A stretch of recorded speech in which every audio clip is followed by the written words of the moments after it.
morning, ladies and gentlemen. Welcome to the Public Service Commission's hearing and matter, docket number 2019-226E, Dominion Energy, South Carolina's application for a IRP. Today is the third day of our hearing. It is Wednesday, October 14th, 9:05 a.m. I'm going to call this hearing to order. I'm going to start with a roll call of commissioners, starting with District 1, Commissioner Williams. Commissioner Williams is present in the hearing room. Vice Chair Belzer. I am present in the hearing room. Commissioner Caston. Caston present in the hearing room. Commissioner Irvin. Irvin present virtually due to COVID-19. Commissioner Thomas. Present in the hearing room. Commissioner Powers. Chairman Williams is also present in the hearing room. General Counsel Wessinger Hill, do you have any preliminary matters we need to take up before we begin? Mr. Chairman, before we began, we did do a roll call of the parties. The only issue that came up with regard is the request by the Solar Business Alliance for their witness, Mr. Searcy, to actually be heard today. There was an objection noted by Dominion Energy South Carolina. The plan had been since Ms. Summer with the Coastal Conservation League and Southern Alliance for Clean Energy had requested weeks in advance due to their conflict for their witness. Ms. Summer was going to go this morning, and then the plan was to go to Dr. Lynch and then to Mr. Searcy in order to address the concerns of the Solar Business Alliance. Okay, I want to make sure I understand you correctly. You said there was or was not an objection to Mr. Searcy going today?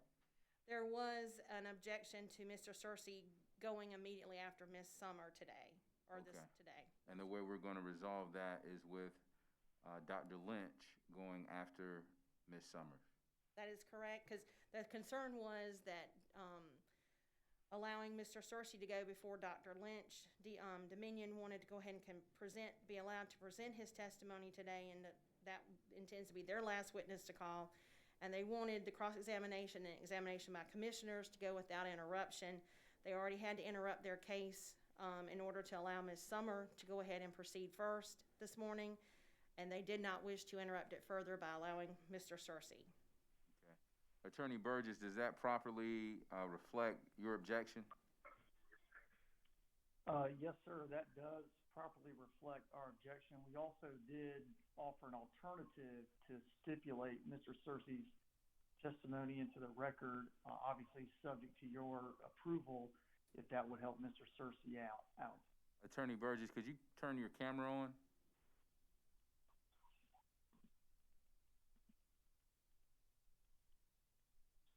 Thank you, Sorry, sir. Mr. Chairman. Do you want me to repeat what I said? Yes, sir.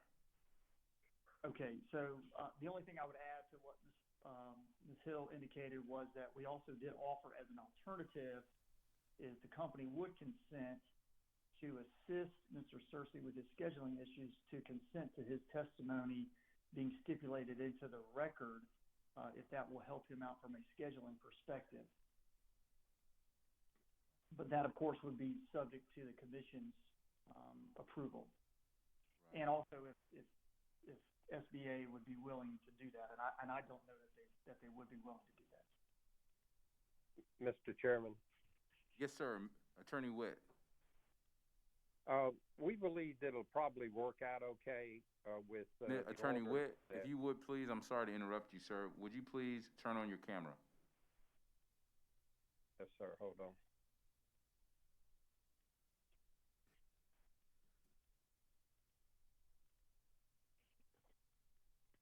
Mr. Chairman, we believe that the order proposed by Ms. Wessinger Hill a few minutes ago will probably work out. We were just pointing out that he has a conflict tomorrow, so that if towards the end of the day we could fit him, make sure we kind of fit him in at the end of the day. But we're fine with the order that's proposed by Ms. Wessinger Hill.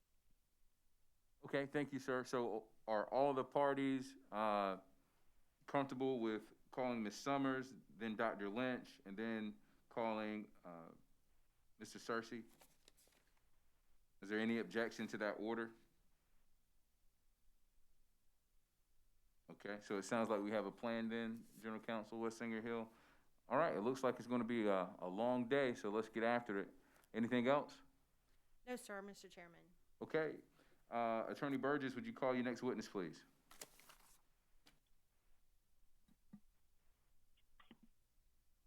Mr. Chairman, I'm sorry, I thought. Oh, Ms. Summer, Summer was Mr. gonna be Chairman. next. You know what? I'm starting off wrong. Haven't had my coffee this morning. Yeah, no worries. South Carolina Coastal Conservation League and Southern Alliance for Clean Energy. Will you call your witness, please? Yes, thank you, Mr. Chairman. South Carolina Coastal Conservation League and Southern Alliance for Clean Energy call Anna Summer to the stand. Ms. Summer, if you would raise your right hand, please. Do you solemnly affirm the testimony you're about to give will be the truth, the whole truth, and nothing but the truth? I do. Thank you. Ms. Summer, would you please state your name and business address for the record? My name is Anna Summer. My business address is 30 Court Street, Canton, New York, 13617. And did you cause to be pre-filed in this docket on July 10th, 2020? Direct testimony consisting of 30 pages and 5 exhibits numbered AS1 to AS5. I did. And did you also cause to be pre-filed in this docket on October 13th, 2020, corrected direct testimony consisting of 30 pages? I did. Do you have any additional changes or corrections to your pre-filed direct testimony at this time? No. So if the questions put to you in your testimony were asked at the hearing today, would your answers be the same? They would. And were the exhibits to your direct testimony prepared by you or under your direction? Yes. Mr. Chairman, I would move to have Ms. Summers' pre-filed corrected direct testimony entered into the record as though given orally from the stand, and to have the 5 exhibits attached thereto identified as the next 5 hearing exhibits or composite exhibit. Okay, thank you very much. Ms. Summers' pre-filed corrected direct testimony will be entered into the record as if given orally from the stand. Ms. Summers' marked exhibits, exhibit marked AS1 through AS5 will be marked as a composite exhibit and entered into the record as hearing exhibit number 6. Thank you, Mr. Chairman. Ms. Summer, did you also cause to be pre-filed in this docket on October 2nd, 2020, the rebuttal testimony consisting of 9 pages? Yes, I did. Do you have any changes or corrections to your pre-filed rebuttal testimony? No, I do not. So if the answers put to you in your rebuttal testimony were asked at the hearing today, would your answers be the same? Yes, they would. Mr. Chairman, I would move to have Ms. Summers' pre-filed rebuttal testimony entered into the record as though given orally from the stand. Ms. Summers' pre-filed rebuttal testimony will be entered into the record as if given orally from the stand. Thank you. And Ms. Summer, did you prepare a summary of your direct and rebuttal testimony? Yes, I did. Would you please deliver that summary to the commission and the parties?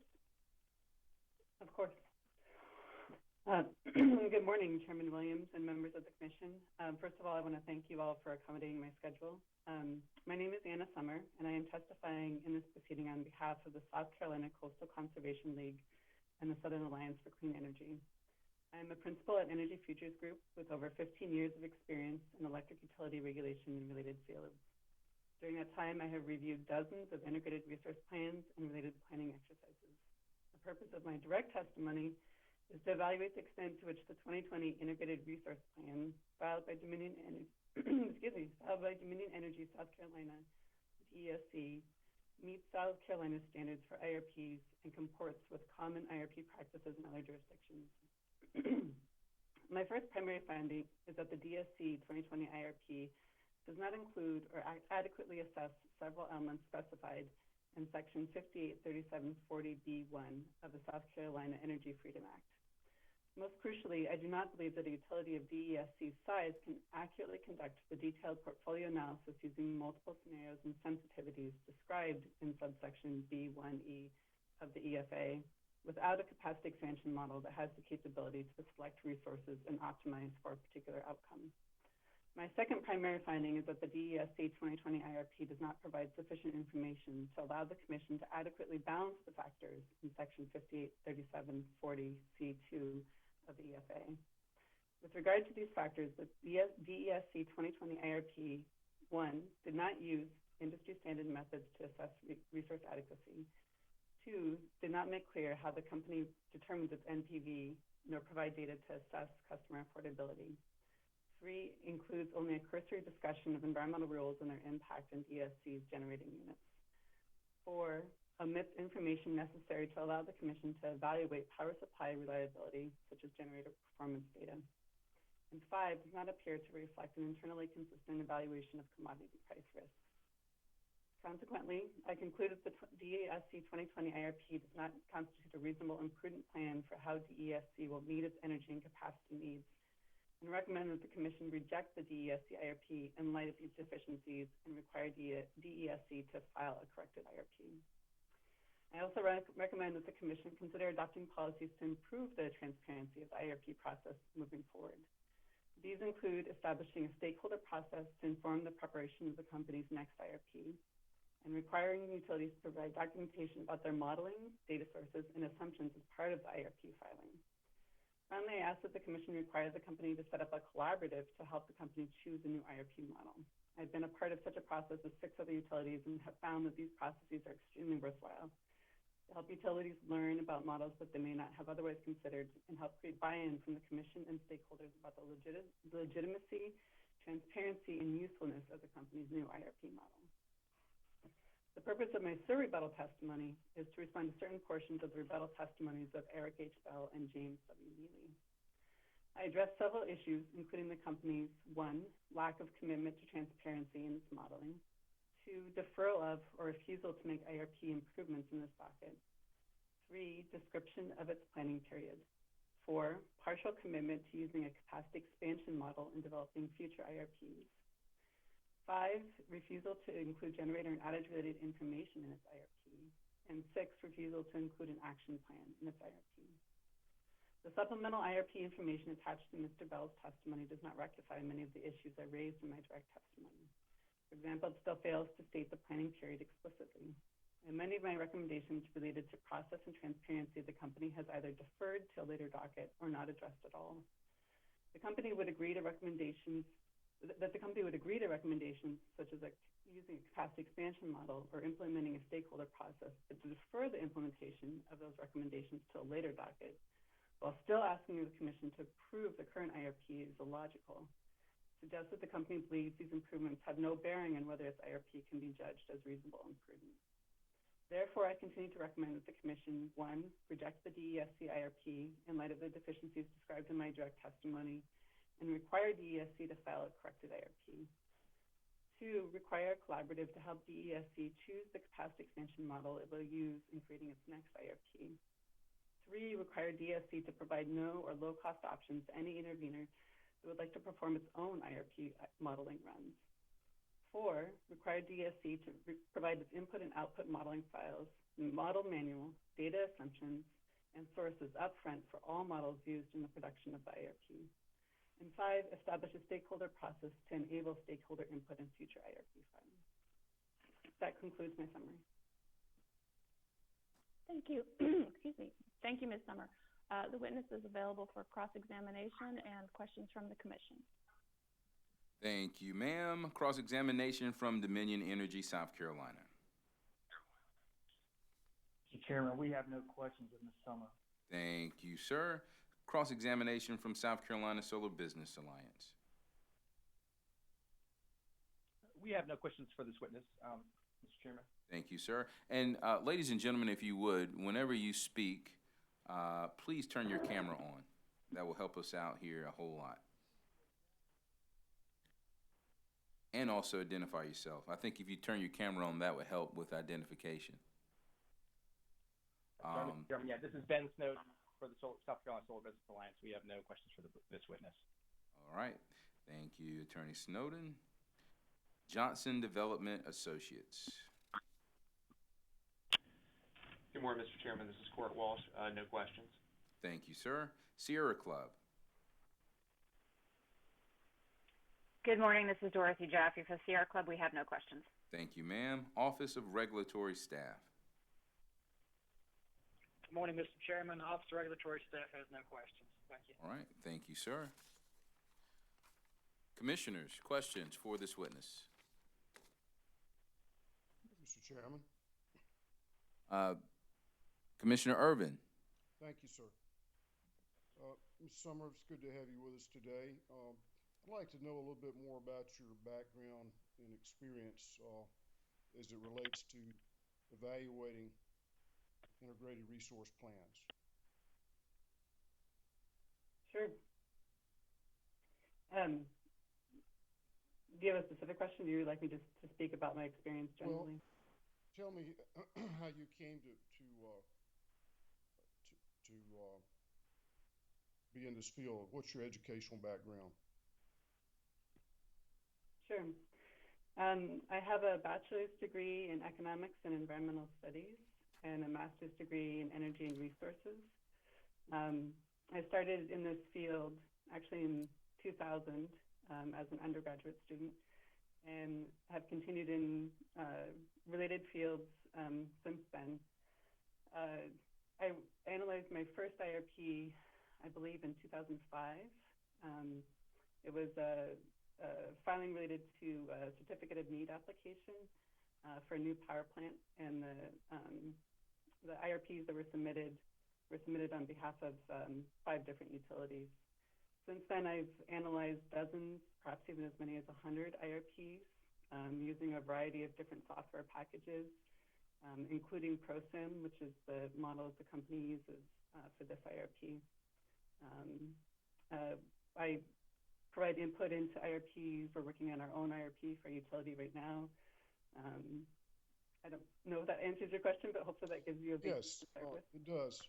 And have you testified before other regulatory agencies or commissions as part of your work? Yes, sir. Yes, sir. I've testified before commissions in Indiana, Minnesota, North Carolina, Montana, New Mexico, Puerto Rico, and South Dakota. Have you ever been qualified as an expert witness in an administrative hearing or court of law? I'm not sure how to answer that question. I mean, certainly my testimony has been accepted as an expert witness before those commissions, but I don't know if there was an explicit qualification of my status as an IRP expert. Okay. So how much time did you spend evaluating Dominion's IRP application in this case? Probably between 20 and 30 hours. And what was part of your evaluation? How did you go about assessing the IRP?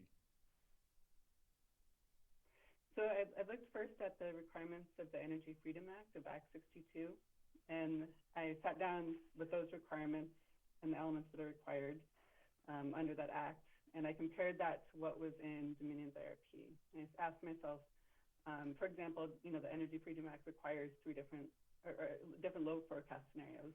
Are those load forecast scenarios present in the IRP in a way that I think is likely to be consistent with the Energy Freedom Act and is consistent with the sort of norms of load forecasting that I see presented in IRPs?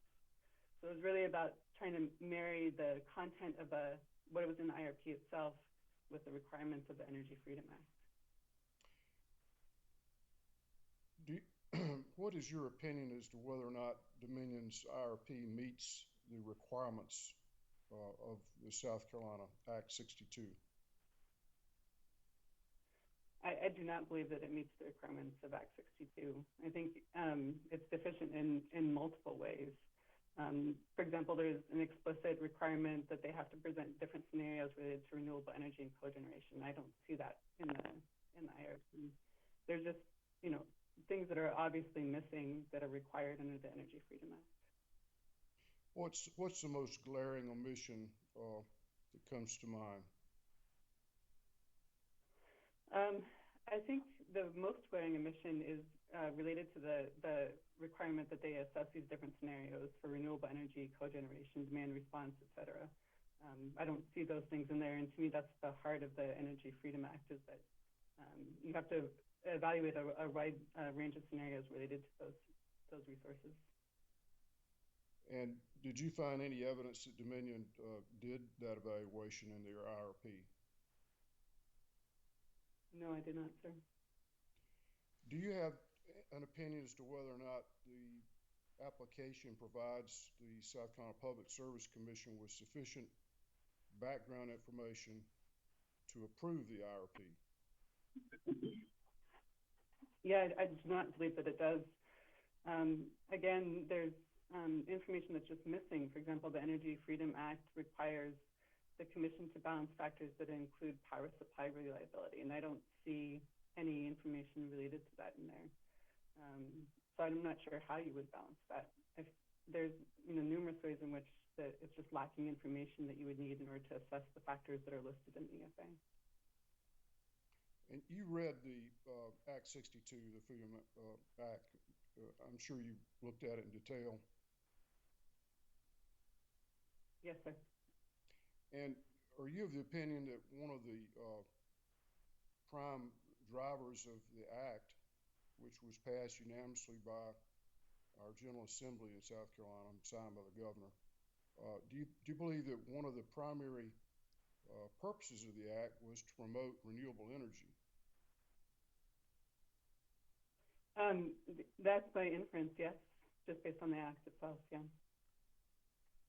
As part of that, also to provide the commission with various scenarios and options about how best to incorporate renewable energy into the portfolio of regulated utilities. Yes, sir, I would agree with that. Do you believe that the commission would be better served by postponing any action on the adoption of this IRP and requiring additional information before we consider adopting, finalizing the IRP? Yeah, that's certainly one way to go. I think from my perspective, the most important thing is that this IRP is not approved, because it sets the bar for whether future IRPs meet the requirements of the Act. If, for example, it's okay for the company to, if the IRP is approved, that implies that it's okay for the company to not present the scenarios that are required related to renewable energy and cogeneration. And I don't think that you want to set that low bar for IRPs going forward.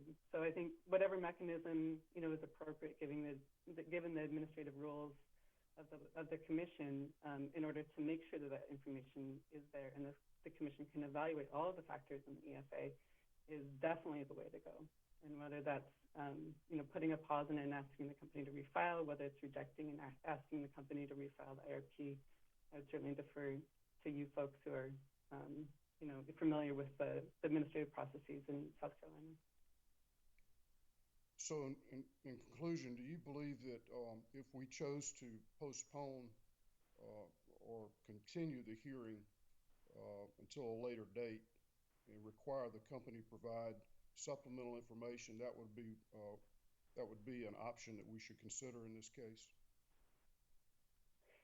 Yeah, it is certainly an option, and I think maybe just to clarify what you mean by supplemental information, when the company filed its supplemental update as part of its rebuttal case, that didn't really replace anything that was in the prior IRP. It was just provided additional information related to new modeling runs, for example. I think what you want is a coherent IRP document that meets all of the requirements of the EFA. And so perhaps being clear and being specific that what you need is a corrected IRP, so that all of those things live in one single document, would make the record most clear and would make the contents of the IRP most clear. The fact that this is the first time that we have undertaken an evaluation of the IRP in light of the new statute, does that make it all the more important that we get it right the first time?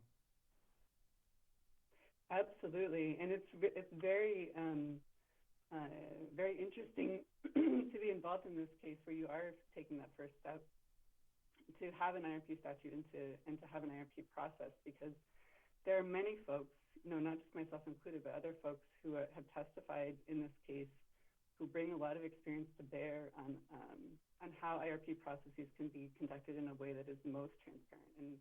And we're eager to help you guys avoid the pitfalls that we've seen other jurisdictions unable to avoid.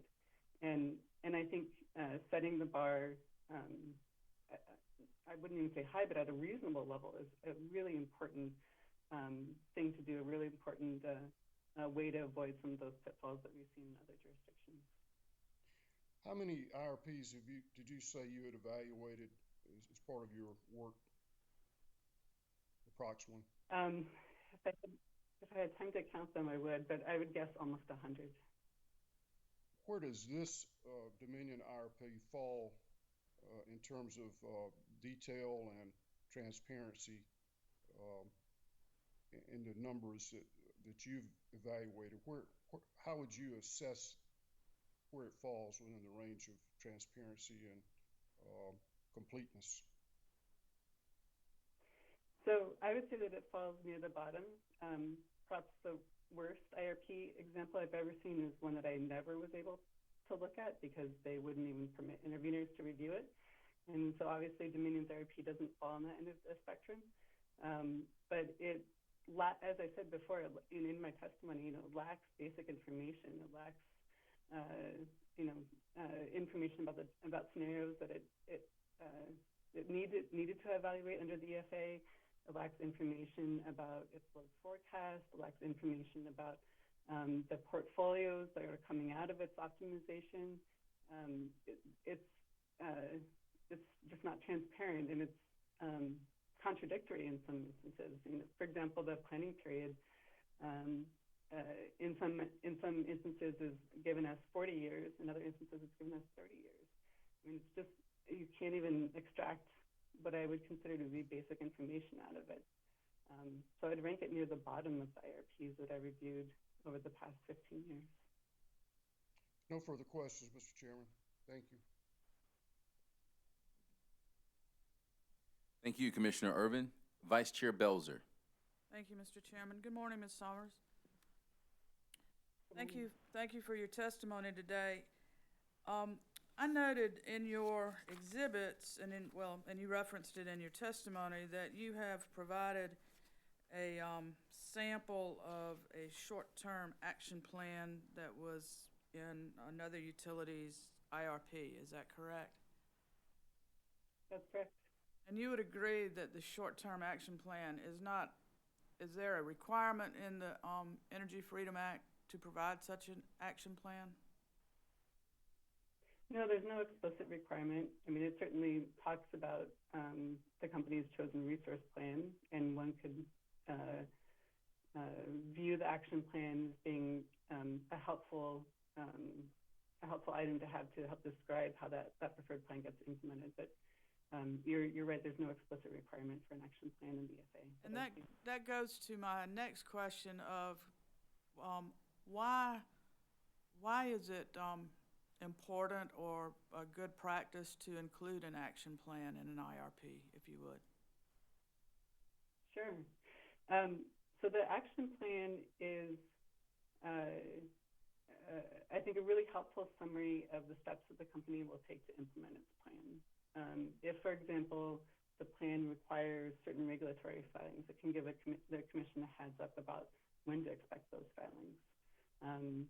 To give an example that relates to Vectren, which is the action plan example that I attached to my testimony, they're anticipating filing for a certificate of need application for new combustion turbines.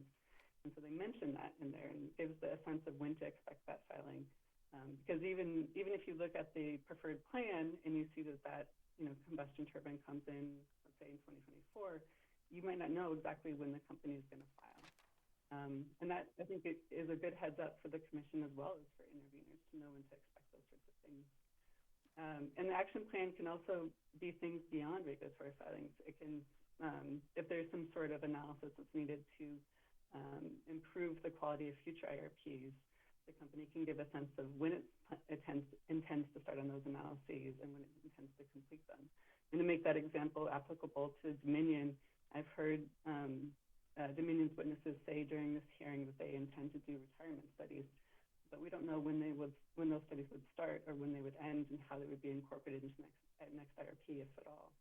So I think the action plan is a really helpful place for that sort of information to live. So you can look at that and say, okay, these are the things that the company is going to do between now and its next regulatory filing, now and its next IRP, whatever the sort of applicable steps might be as they relate to the preferred plan. Thank you for that. You have concluded that Dominion's methodologies fall short of industry standards, most particularly as it relates to its choice to use ProSim rather than a capacity expansion model. Could you expand on that for me, please? Sure. And at the risk of taking some liberty, I'll give a little bit of background about where the industry stands on IRP models. So for many years, for decades even, the vast majority of utilities that do IRPs have used one of two modeling suites. One is Strategist and the other is System Optimizer combined with Planning and Risk, which is essentially what ProSim is. And both of those modeling suites are supported by a company called ABB.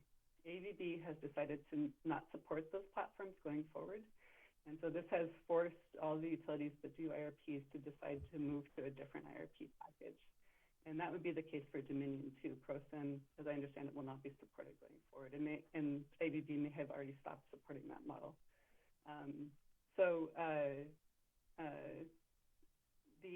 The choice of what modeling software to use is, at one time we sort of divided model platforms up into capacity expansion versus production costing. And you could call ProSim a production costing model. And basically the difference between the two is that a capacity expansion model has the ability to select resources that are given to it in an economic fashion. It can say, okay, I'm going to add X megawatts of solar and X megawatts of battery storage, and I'm going to retire, Y megawatts of coal to create an optimal plan. Production costing models do not have that ability. Essentially, the benefit of production costing models is that they can dispatch resources on an 8760 basis. That is 8,760 hours per year, whereas capacity expansion models have to simplify their representation of time. They might only model 2 typical days per month, for example, and then extrapolate the results of those 2 typical days out to the full year. What has changed in the IRP model landscape in that regard is that a lot of the IRP models that are available today can do both things. They can do capacity expansion, optimization with simplified time steps, and then they can redispatch that portfolio in an 8760 basis. So the line between capacity expansion and production costing is becoming blurred. Another way in which the new models are different is that they can explicitly represent battery storage. ProSim, as I understand, does not have that capability. So you would not be able to model, for example, the Ms. Summer? 5-year period. Yeah. Ms. Summer, if you can potentially slow down in your speaking, it would help the court reporter, and also a little bit closer to your mic potentially, because sometimes it's just it's going up and down. I'm going to put my headset on. Hopefully that will help. Okay. And if you'll just slow down just a little bit, please, ma'am. That might help also catch up with the technology to go a little bit, respond a little bit better to your voice. Sure. Is this better? Does this sound better? That is better. Yes, ma'am. Okay, great. So I think I was talking about the representation of battery storage in ProSim. So my understanding is that ProSim cannot represent battery storage, that there's no explicit sort of resource representation, if you will, in ProSim for battery storage. And if that is the case, then ProSim would not be able to represent the 5-year period in which, so if you combine battery storage with solar, and you want that battery storage to be eligible for the ITC, for the investment tax credit, there's a 5-year period in which you have to charge the battery exclusively with solar. And so you have to be able to say to the model, okay, I'm marrying these two resources, and I wouldn't expect ProSim to have the ability to represent that. So for all of those reasons, for the fact that I'm not sure that it can represent battery storage, for the fact that it can't select an optimal portfolio of resources, I don't think that ProSim is an appropriate tool for a utility of Dominion size. I think it makes much more sense to evaluate portfolios of resources using a modern capacity expansion model. Have you reviewed the testimony of the Dominion witnesses? I have. And are you aware that that Dominion will be switching to another model for the next IRP in 3 years? Yes. Yes. So we asked a discovery question about that because I know that Dominion Virginia uses Plexus and Strategist for its IRP, and so I wanted to know whether Dominion South Carolina would do something similar. And they said that they intend to move to Plexus for some future IRP, though they didn't say whether that would be the update or the later IRP filing in 2023. Is Plexus a model that you're familiar with, and which does it alleviate some of the concerns you have with ProSim? It doesn't. It does not. So Plexus has a really strong dispatch representation. There's essentially 3 models or modules, I guess you would call them, of Plexus. There's LT plan, ST plan, and MT plan. ST plan and MT plan relate to the dispatch of resources. LT plan is what you would call the capacity expansion module of Plexus. There are many, many licensees of Plexus that use MT plan and ST plan for things like market operations. So if they are dispatching their own units, they might simulate the dispatch of that in Plexus to figure out how to bid in their units, for example. There are far fewer utilities that use LT plan for capacity expansion optimization. The only utilities I'm aware of that use Plexus and LT plan for things like IRPs are AEP, Dominion Virginia, and Nova Scotia Power. And I think there's at least a couple reasons for that. One is that the Plexus interface is actually kind of difficult to use. It's kind of clunky and not particularly intuitive. The other is that there are 3 different time simplification options in LT plan. So remember I talked about before how if you're doing capacity expansion modeling, you have to simplify time. There are very few models that will actually allow you to simulate all 8760 hours of any year, let alone all years in the planning period, and do resource optimization simultaneously.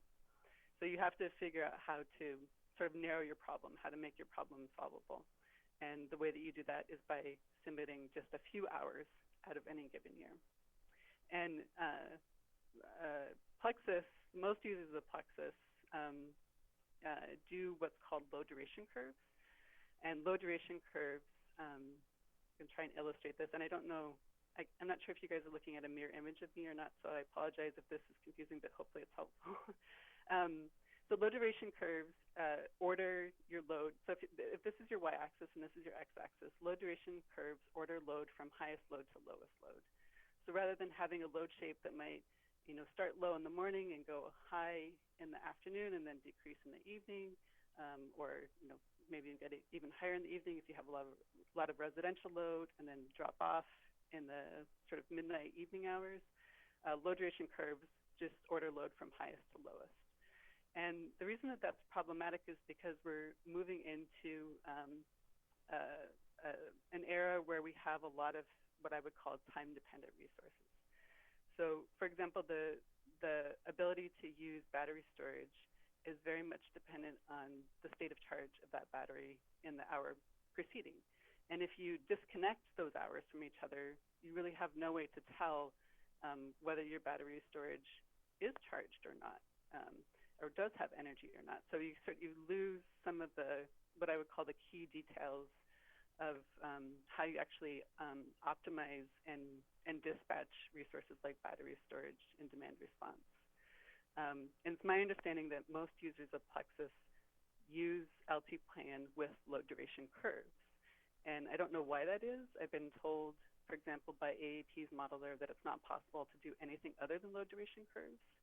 And so I would love to understand, and we asked, Dominion Discovery questions about this. I'd love to understand how they intend to use the model, whether they would use low duration curves or a different time representation before I would say, yes, it makes sense to use Plexus for an IRP. Thank you. With regard to Plexus,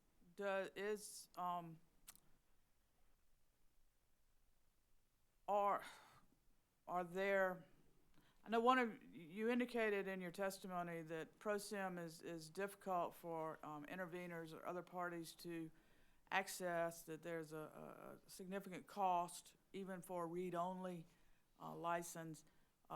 Does Plexus, is it more accessible to other parties with regard to cost or just being able to read it, read the studies using it? No, yeah, unfortunately it's not.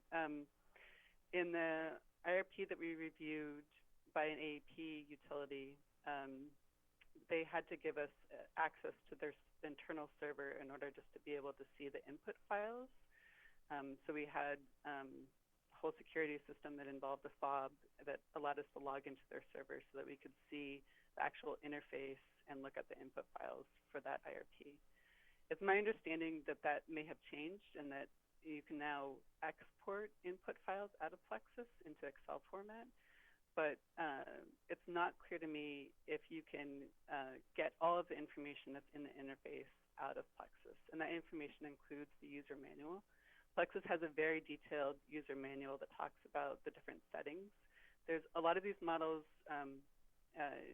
use language that is sort of industry standard, like capacity factor means the same thing in all these models. But they also use language that is very unique to a specific model. So for example, Plexus uses a term called band, and that band has a specific meaning in Plexus that is unique to Plexus and isn't used in other types of IRP models. So it's really important to have the model manual so that when you're looking at the outputs, you can say, oh, okay, I know what that means. I understand what that means. And my understanding is that Energy Exemplar, the vendor for Plexus, does not allow non-users of Plexus to see the model manual. So I think that's really problematic for the transparency of the model results. And it's pretty difficult for current non-users of Plexus to get a license for Plexus. My understanding from talking to Energy Exemplar is that they don't offer what are called project-based licenses. So if I knew, for example, that I had a 3 or 4 month period in which I would want to use Plexus to redo runs related to Dominion's IRP, I would not be able to get a license just for that period. I'd have to pay the full annual licensing fee. And my understanding is that that is quite expensive. So I think there's a lot of what I would consider transparency barriers as they relate to Plexus. Are there other models that allow the project license that would meet a more transparent basis that you're aware of? Yeah, definitely. One of those models is Encompass. They allow for a monthly licensing fee, so you pay $2,500 a month to access the model and be able to do runs in it. And all of the information is exportable, including the model manual. So even for those who are unable to run Encompass, you can still get all of the settings and input information that the utility is using and seeing in a format that you can view. Because you asked, I'd also like to mention that we just completed a certificate of need type case in New Mexico where the commission specified to the utility that it had to provide licenses to interveners at its cost. And that was a very interesting experience to see, one, how interveners reacted to that, and two, to see what that cost looked like. So the utility made a filing saying that it cost them, I think, about either $200,000 or $250,000 in licensing fees for interveners. And that was actually a lot cheaper than if all of those interveners had to go out and acquire those licenses on their own, because at least as it relates to Encompass, and I think this may have been true of SERVM, which is the reliability model that was used, those licensing fees were discounted because they basically gave a volume discount to the utility, knowing that additional licenses would be farmed out to interveners.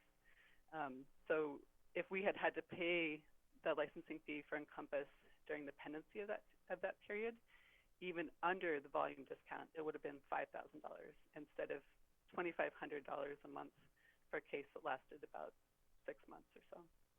So that's another way that the utility can help provide transparency, is by negotiating discounted project licenses.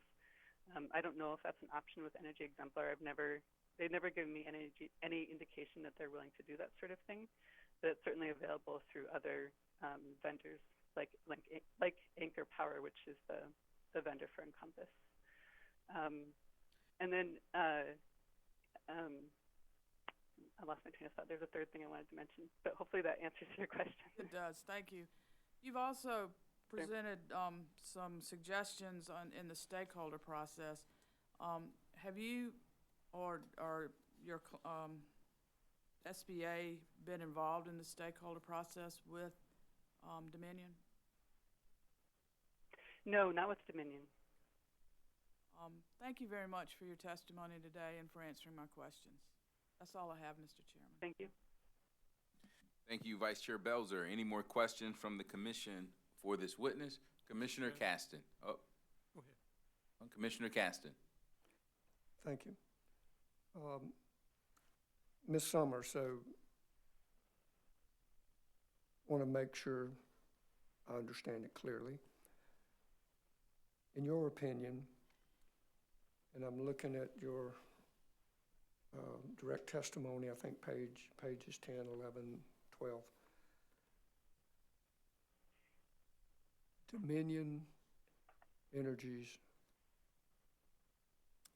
submitted and updated IRP does not fully comply with the law or the requirements in Act 62. And you, for example, in your table on page 10, and the requirement, a long-term forecast of the utility sales and peak demand under various reasonable scenarios.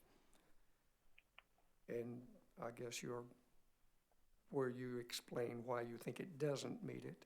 You say Section 1A, 1B of the Dominion IRP lacks sufficient information to judge the reasonableness of the scenarios. And I guess the following part is why you say it's not reasonable, because it doesn't explicitly provide the high and low scenario values and seemingly do not even use them. Is that a correct understanding? Yes, that's correct. Do you still believe that? Yes, sir. Okay, thank you.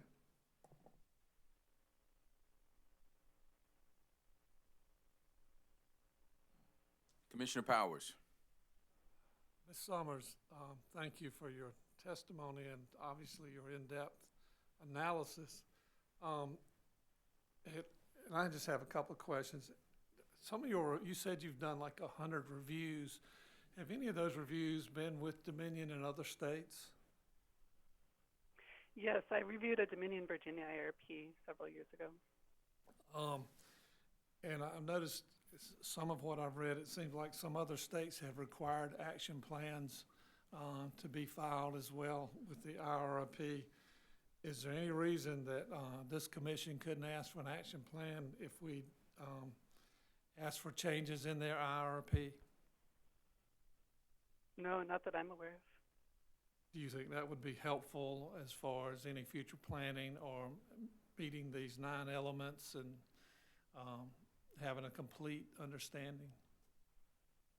Absolutely, absolutely. And I think, in terms of what the action plan looks like, I would encourage you not just to look at the example that I gave in my testimony, but also the examples of action plans that are in IRPs and other utilities in the Southeast. For example, Duke Energy recently filed an IRP, and I think that their action plan is well structured and helpful too. Thank you, ma'am. Sure. Mr. Chair? May I ask another question? Yes, sir. The floor is yours. Ms. Summer, I've heard action plan mentioned more than once. If an action plan were included, does an action plan, assuming what you have is accurate, does an action plan satisfy all of the items you have in your direct testimony on pages 10, 11, 12? Oh, no, not by any means. I mean, the action plan is is mostly not related to those things. It's a summary of the actions, for lack of a better word, that the utility will take to implement its preferred plan. A lot of the requirements of the Energy Freedom Act relate to the analyses that the utility needs to do in order to arrive at that preferred plan. And so those things still remain deficient, as I've outlined in the table on those pages of my testimony. So you're saying that the focus on an action plan would not satisfy, in your opinion, what the deficiencies are throughout the IRP? That's correct. For example, an action plan, if Dominion put in an action plan that said, here's the next time we're going to make a regulatory filing as it relates to our preferred plan, that doesn't rectify the fact that they don't actually use all of their different load forecast scenarios for their modeling. It doesn't rectify the fact that they don't use a capacity expansion model. It doesn't rectify the fact that they don't have the required number of scenarios for renewable energy and cogeneration and demand response. So those things are still lacking and would still render the IRP deficient. What is an action plan? An action plan is a summary of the steps that the utility will take to implement its preferred plan. So, for example, if the preferred plan included a new resource, the utility might say, this is when we intend to file what I would call a certificate of need application that may be a Siting Act application. I'm not totally familiar with all of the regulations that apply in South Carolina, but in other jurisdictions, that's sort of commonly known as a certificate of need application, essentially an application for approval to build a new resource. It might include a summary of the types of studies that the utility intends to implement in order to improve its next IRP. So, for example, if Dominion were going to implement retirement-related studies, whether it's looking at the transmission upgrades that may or may not be needed in order to facilitate retirements, it could say in the action plan when it will begin those studies, where those studies, in what sort of jurisdiction or docket those studies will be presented, when they'll be finalized, et cetera. So it's really about what happens next. Now we've done this IRP, we've decided what our preferred plan is, what happens next. That's the essence of an action plan. So an action plan isn't necessarily what the utility would plan to do in the next 3 years. Like, we're going to build this in the next 3 years. Are you saying that? Go ahead. Sorry, I don't want to speak over you. It could be. I mean, I would say that depends on the jurisdiction that you're talking about. Some jurisdictions specifically say that an action plan relates to the next 3 years. Some might say that it relates to the next 5 years. I don't know that there's a rule or a norm about that, but generally they're envisioned as short-term, as covering a short-term period. So it could be 3 years, and it could certainly include exactly what you're saying. This is when we're going to file for a siting, act application, for example. It just depends. The contents of the action plan, I think, depend on A, what is in the preferred plan, B, what are the steps that the utility needs to make in order to improve its next IRP filing, and see whether all of those things are happening in what you all consider to be the short term, whether that's 3 years or 5 years or some other period. What is the period of time that an IRP is developed for? I mean, what's the time period to cover statute, according to the statute? I don't know if there is a statutory requirement in South Carolina. If there is, I don't recall. The norm is at least 15 years, and I would say that 15 is on the short side. Normally I see at least 20 years, 20 to 25 years. It's 15 years, I believe,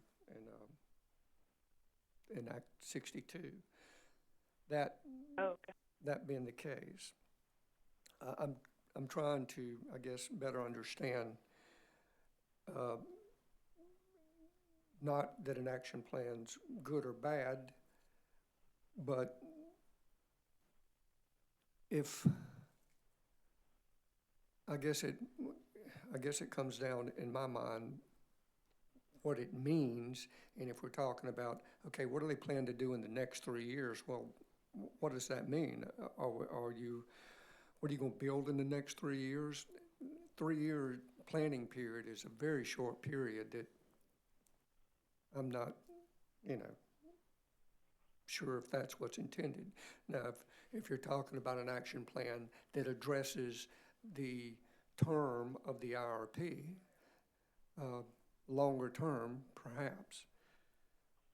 And as far as the regulation itself, the law itself, does it address action plan? So I don't believe that the regulation mentions anything, or the statute mentions anything related to an action plan. Taking your question sort of in reverse order. To give you, I think I understand what you're asking a little bit better now. You're basically saying that if they don't intend to build anything in the next 3 years, what should be in the action plan? Yes. I want to give you a sense of what could be in the action plan. I just need to find the specific reference in IRP. Well, those are really just my thoughts, because if there are deficiencies, as you say, the best way to address those deficiencies, and I wanted to make sure, at least from my understanding, that whatever an action plan is, that's either, yes, that fixes all the deficiencies, or no, it doesn't, or we're talking about different things. And I think I understood you to say that an action plan does not address all the deficiencies that you say exist, while an action plan may be good and it may be many things. I think part of the issue is, okay, whatever, we need to probably better define what an action plan is, or at least everybody hopefully agree to what we think that is, or are going to agree to that is, and then what the deficiencies are and are not, and kind of keep it separate and clear, I guess. Does that make sense? Mm-hmm. Yep. Yeah, no, that definitely makes sense, and that I think I understand better what you're getting at now. And I would agree that that the action plan doesn't rectify the deficiencies in the IRP, and so that those two things have to be addressed separately. In terms of the question of what is in the action plan, let me read you a section of the IRP. So in the introduction to the IRP, this is on page 4. The company says, what's most imperative is that the company remain agile regarding expansion of its electric generation portfolio. Therefore, at this time, the company recommends following a short-term plan consistent with RP2 and other grid modifications identified in the conclusion section of this IRP. Simultaneously, the company shall continue to study and reasonably develop the alternatives put forth in RP8. So I don't know what that means. How are they going to study and reasonably develop the alternative put forth in RP8, and when would they do that? I heard Mr. Bell say during his portion of the hearing on Monday that that the company doesn't really have a plan for what they would do with this IRP until they update the IRP again in 2023, beyond doing the annual update in February of next year. But the introduction to the IRP says that the company shall continue to study and reasonably develop the alternatives put forth in RP8. So what does that mean? When would they do that? What would those studies consist of? When would they be completed? How would they be incorporated into either the next IRP or in some other forum? So that things like that are sort of, I guess, for lack of a better word, are being paid lip service, but it's not made explicit what they would do. So that would be an example of something that one could reasonably put into an action plan. I don't know if that helps answer your question. I seem to recall something similar too. What I would think a utility or entity such as that would have some sort of master plan or some 5, 10, 15, 20-year plan. And it wasn't clear to me whether they do or don't, but the IRP, I think, said would kind of be that. So I'm not sure about that either. And as I think about that, whatever an action plan is to be determined, I've also heard, I think, some statements, comments relative to cost, how they come up with their cost, and that I think they should, was it go out for bids or get proposals or? Yeah, I think, let's see, use of actual bids to determine price generation and things such as that. What's your opinion of that to establish or to receive cost for generators, whatever? Mm-hmm. I think that's really important. The price of renewable energy and battery storage is changing so quickly that it's really hard to look at information like the ATB and know exactly that that's the trajectory that those resources are going to go on. I think using RFP-related data, even if it's not your own, but from similar jurisdictions, is very helpful and very useful and can really help sort of gut check the assumptions that you're making in the IRP. The costs are declining so quickly, and that can make it hard to forecast, but using the most recent data that you can get your hands on, even if it's not your own, but from other utilities, is definitely something that I recommend to other utilities that we work with. Well, as I understand it, I guess RFPs, requests for proposals or actual bids, and I could be wrong, but in a former life, we would do these things. But we would do these things with a specific project in mind that had already been designed, contract documents or whatever, so the contractor, the manufacturer, suppliers, whatever, were putting together, and frankly, spending a lot of time and effort to put together a package that they hoped they would get to do. If I'm understanding it correctly, it seems to be, some are suggesting that the utility, have this done for their IRP and everything else, whether or not they plan to do the project or a project. Is that true or false? There could certainly be those who suggest that that's the case. I'm very much in your camp that I don't think that's a good idea. I don't think that it's worthwhile to issue an RFP purely for the purpose of price discovery. Because, as you said, the level of effort that the potential bidders would have to engage in order to respond is likely to not be worth it. And as a result, I think you would get a pretty anemic response to that type of RFP. I've seen that happen before in Kansas, for example. So I don't think that you should engage. I don't think a utility should engage in RFP purely for purposes of price discovery. I do think, though, that you can use RFP information from other utilities that have, issued an RFP for purposes of actually acquiring generation to help inform your own cost estimates. And that's really what I mean by using bid-related information, even if it's not your own. And that's something that, as I understand, Dominion could have done.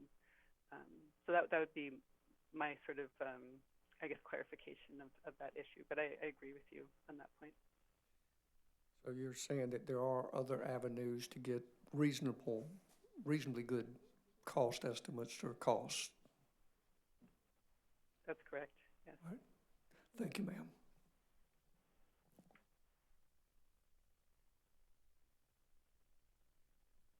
Commissioner questions for Ms. Summers? Mr. Chairman. Commissioner Thomas, the floor is yours, sir. Thank you. Just one follow-up question. You mentioned the Encompass software and that you can get that on a monthly basis. And basically, I guess my question is, so does the Encompass software address your other concerns? Is that your number one choice, in your opinion, as the product that should be used? Yes, it does. So the entire database that one would upload into Encompass in order to actually do simulations and actually in order to actually run the model is in Excel, which means that database can be given to anyone who has Excel installed on their computer, which is a pretty common software, right? That's not true for or that hasn't historically been true for Plexus. The input database was in XML format, which is sort of like looking at a web page in HTML code. It's mostly gibberish.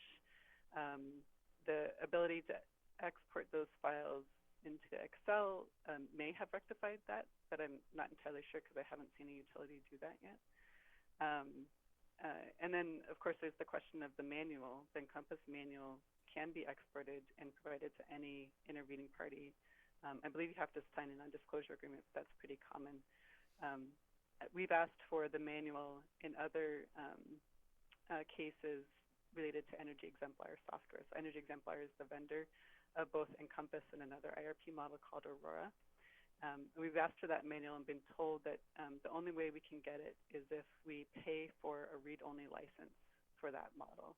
And that read-only license costs $5,000. In my opinion, that manual should be discoverable. It should be free to any intervener who's willing to sign an NDA to review it. And it's critical to the review of the inputs and outputs of those types of models. Because as I mentioned before, they use terms and settings that are unique to those models, and you need those manuals in order to understand what those settings mean. So at this point in time, Encompass would be my number one recommendation.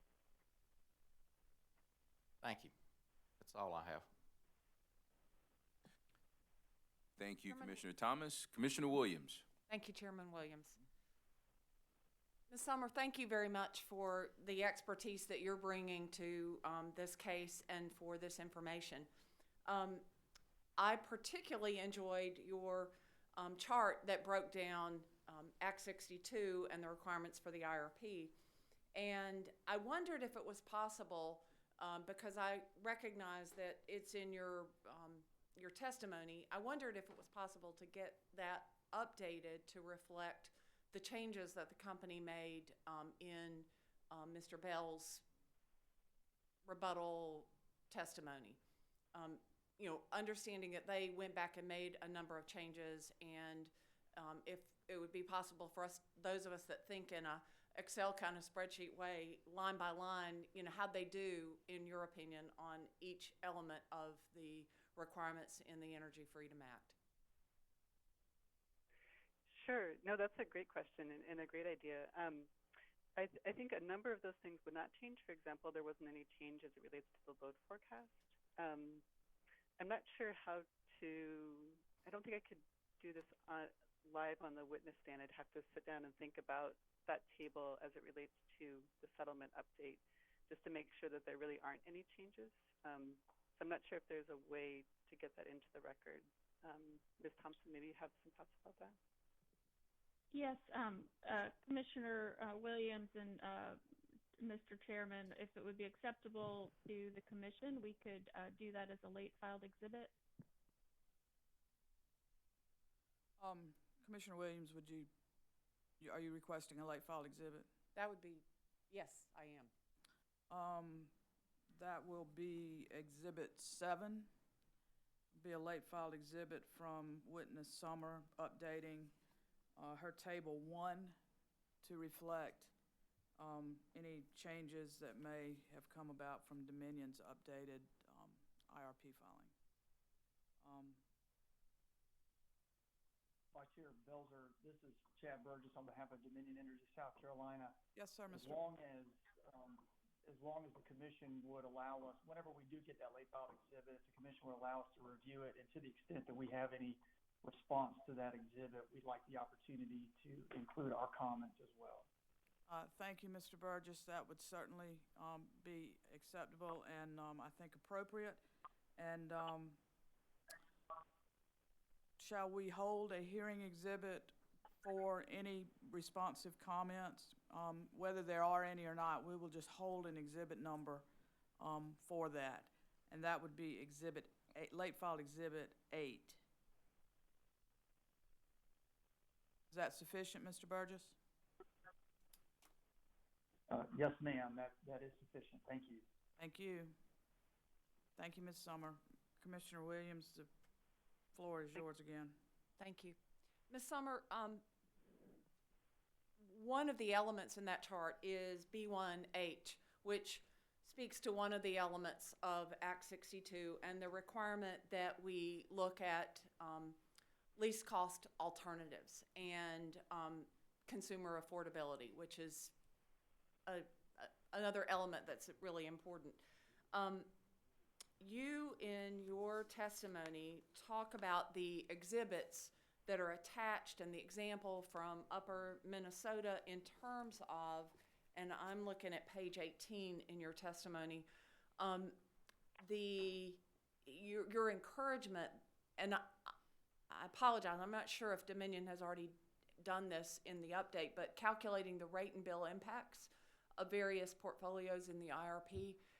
I wondered if you could talk a little bit more about that, and perhaps if you'd like to, any references to the Upper Minnesota example that you've attached in your exhibits.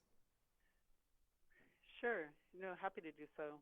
So the vast majority of IRP models are what one would consider partial revenue requirements models, meaning that they're accounting for going forward costs but not sunk costs. So costs that are already in rates are not included in the IRP model.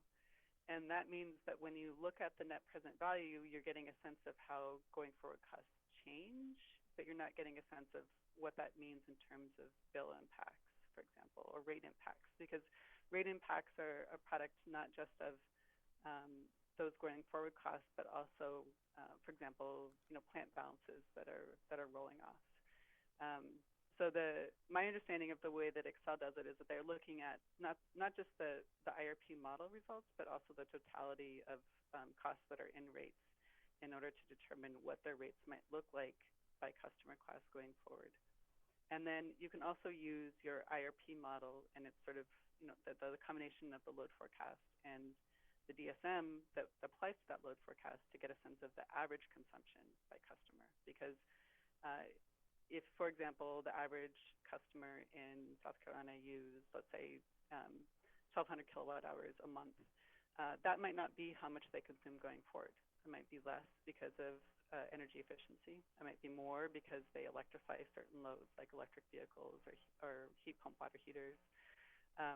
And so the projections that are embedded in the IRP about those types of technologies can help inform what the average consumption might be. And you might actually have rates that go up but bills that go down because customers are consuming less.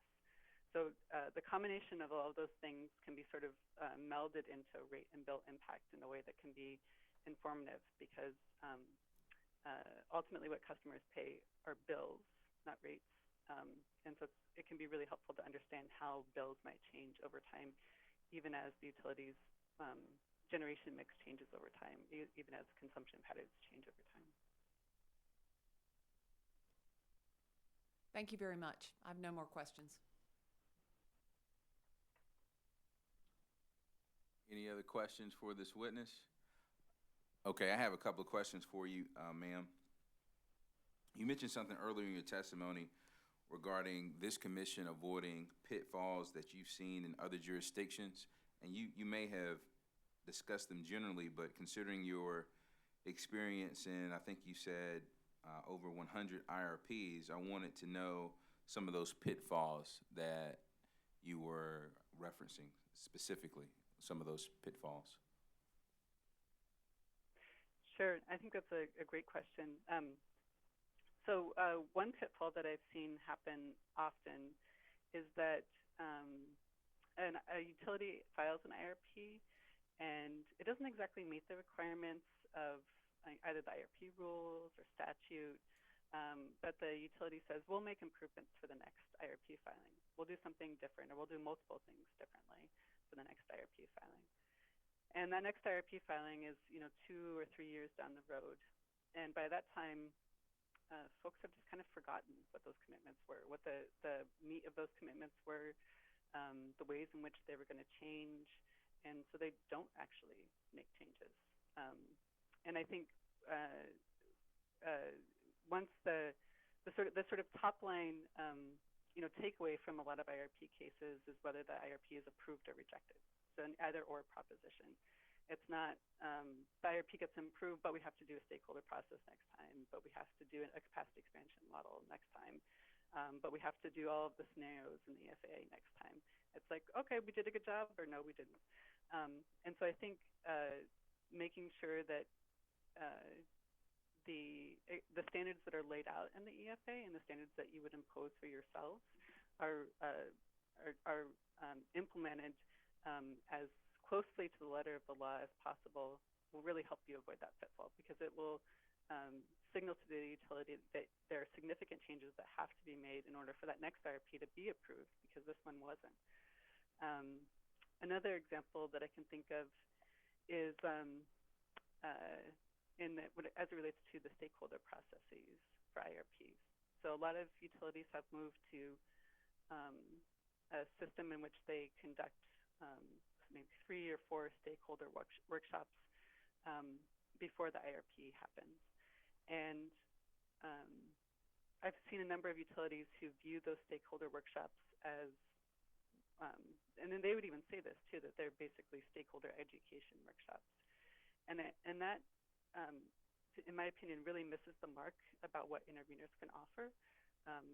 As I mentioned before, there's a number of us who have, not just myself, but other witnesses in this case who have worked on multiple IRPs, and I think have valuable perspectives to offer that can make the IRP better and improve the stakeholder workshops. And it's hard to legislate caring or taking somebody's opinion into account, but I think, a pitfall is that those stakeholder processes aren't taken seriously. They're just sort of seen as, yeah, we have to talk to our stakeholders, but we're not really interested in what they have to say. So let me ask you to pause there for a second, because that's an interesting point. If they're required, if the utility is required to have some form of a stakeholder process, and they do that, but then the argument from the stakeholders, a argument would be, well, they're not taking it seriously. How would we be able to determine whether or not a utility is taking a stakeholder process seriously? That's a great question, and that is, I wish there were an easy answer to it. There's a couple of ways that I could recommend. One is that the commissioners or the commission staff actually participate in the stakeholder process, so you can assess that for yourselves. That's a great way to know whether they're taking it seriously or not. Another is that the utility needs to document what happened in the stakeholder process. There should be, the presentation should be part of the IRP filing. Minutes related to the presentations and the workshop should be part of the IRP filing. There should be a section of the IRP filing that says, here's the feedback that we got from stakeholders, and here's the ways in which we decided to implement that or not implement that. There's even some movement in some of the IRP processes that I participate in to actually provide modeling files to interveners during the pendency of the stakeholder process, so that we're not just talking about input assumptions, for example, in the abstract. We're not just talking about whether it matters if, the price of solar is $25 a megawatt hour, $30 a megawatt hour. We're actually showing that it matters and showing why the different, settings in the modeling matter. And that's another way for the utility to signal that it values that input, because it's willing to go to the work of sharing those modeling files with interveners. Those are the three things off the top of my head that I can offer to answer your question, Chairman. Thank you. I appreciate that. Now, it seems to me that you would be happy by the fact that Act 62, or the EFA as you reference it, allows or empowers the commission, if they so decide, to modify or reject a utility's integrated resource plan. That utility has to come back within a certain time period to address those commission concerns, if there are any. If they suggest, or if we suggest modifications or reject the IRP, that the utility is responsible for addressing those within 60 days. That should eliminate that forgetfulness, if you will, that you mentioned earlier, that utility may file an IRP, make a bunch of promises, and 3 years later, everyone has forgotten about the promises. That's a great point. I hadn't remembered that part of the EFA, or Act 62. But yeah, no, that's a great point. Okay. A few more questions, I'll be done with you. So our responsibility as the commission, I want to make sure I read this, and I'm reading South Carolina Code Annotated 58-37-40, paragraph C2. And it states that the commission shall approve an electric utilities integrated resource plan if the commission determines that the proposed integrated resource plan represents the most reasonable and prudent means of meeting the electrical utilities energy and capacity needs as of the time the plan is reviewed. How do you define most reasonable and prudent? That's a great question. So at a very, very high level, what I would say is that the utility needs to meet the requirements of the EFA. There are specific elements, specific analyses that are required by the EFA, and those things need to be provided in the IRP filing. Those things are not here. But in addition to that, I would say that it's hard to define reasonable in a silo, or in a what is the word I'm looking for? it's hard to say that something is reasonable all the time. It really depends on the context in which you're evaluating whether it's reasonable or not. So when you're looking at an IRP, for example, ask yourself, okay, if the utility is saying, for example, in its executive summary, I'm going to read you this section of it.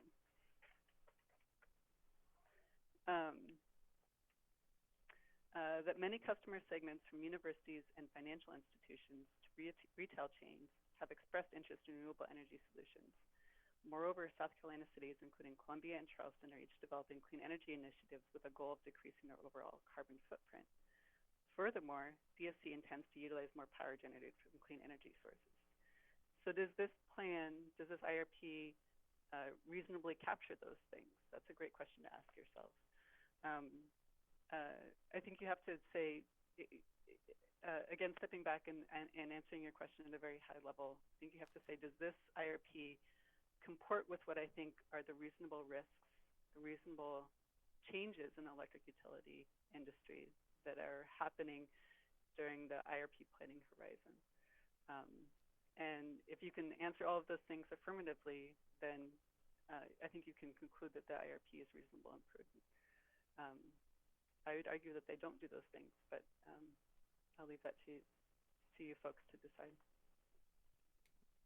Thank you. We appreciate that. I think even going a little bit further, though, the word "most" is used to describe or add emphasis to reasonable and prudent. So, plain reading of "most," I would argue, is greatest in quantity or extent or degree. So it could be reasonable, but not most reasonable. Is that fair to say? Yeah, no, that is fair to say. Yeah, no, that's a great point. And so would it also be fair to say that utility, in this case Dominion Energy South Carolina, they could say, hey, Commission, we have rendered a prudent IRP, and it could very well be prudent, but not most prudent? Yeah, that's correct. Okay. So when you describe the deficiencies that you identified in your testimony, are you arguing that the utility has not, Dominion Energy South Carolina in this case, has not rendered the most reasonable and prudent methods in submitting their IRP? I think it's even more basic than that, which is that they haven't met the requirements of Act 62. And you have to meet those, in my opinion, you have to meet the requirements of Act 62 in order for the Commission to be able to judge whether this presents the most reasonable and prudent plan. So I don't think you even have the information to evaluate whether they've presented that plan or not. Okay. Thank you very much for your testimony. Commissioners, any more questions? Redirect? No redirect. Thank you, Mr. Chairman. All right. Thank you, ma'am. You may step down from the stand, subject to recall for further questioning. All right. At this point, ladies and gentlemen, we're going to take a 15-minute break. Please return in approximately 15 minutes.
Good morning, ladies and gentlemen. Thank you for joining the Public Service Commission for a hearing in docket number 2019-226E, Dominion Energy South Carolina's IRP hearing.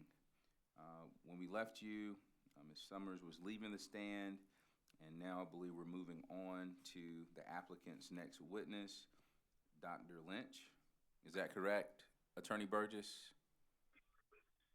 Mr. Chairman, this is Chad Burgess on behalf of Dominion Energy South Carolina. You are 100% correct. Dr. Lynch is our next and final witness, and we will call him to the stand.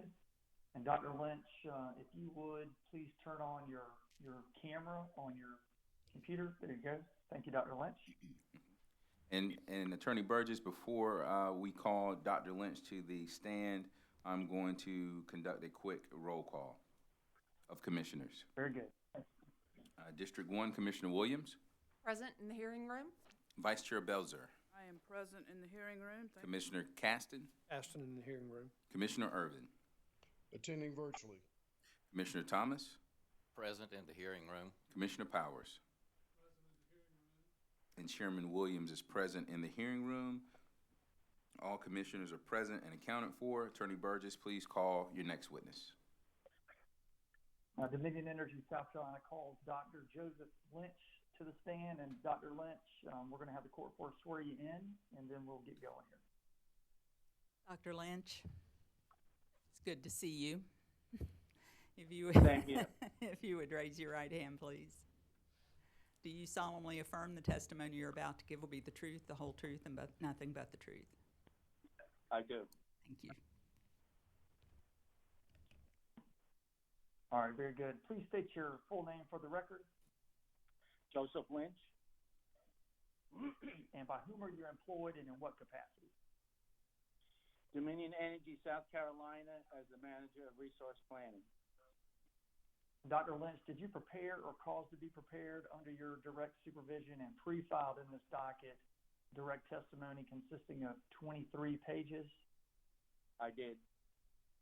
And are there any changes or corrections that you would like to make to your direct testimony? No. And if I ask you all the questions contained in your pre-filed direct testimony, would your answers be the same? Yes, they would. Mr. Chairman, at this time, we would move into the record of evidence the pre-filed direct testimony of Dr. Joseph Lynch as if given orally from the stand. The pre-filed direct testimony of Dr. Lynch will be entered into the record as if given orally from the stand. Thank you, Mr. Chairman. Dr. Lynch, do you have any exhibits attached to your direct testimony? I do. And are there any changes or corrections that you would like to make to any of the exhibits attached to your direct testimony? No. Mr. Chairman, we'll move into the record this time. The exhibits that are attached to Dr. Lynch's testimony, those exhibits are identified as JML1, JML2, and JML3, and we would ask that these exhibits be marked and included in the record as the next hearing composite exhibit, which I believe is number 9. All right, thank you, Attorney Burgess. Exhibits identified as JML1, JML2, JML3, and JML4.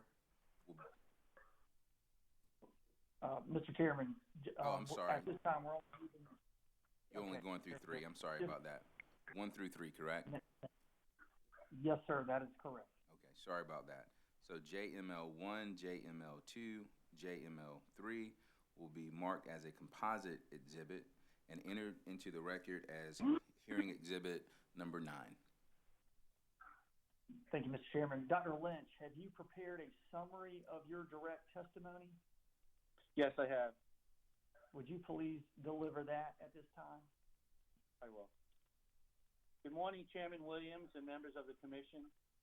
The purpose of my testimony is to discuss 2 subjects: the energy and peak demand forecast included in the company's 2020 Integrated Resource Plan and the development of the company's reserve margin policy. Regarding the forecast, each summer the company updates its forecast of energy and peak demand. Dr. Lynch, I Yes, sir. sincerely apologize for interrupting you, but we have someone who needs to mute their phone. We're getting a lot of background noise.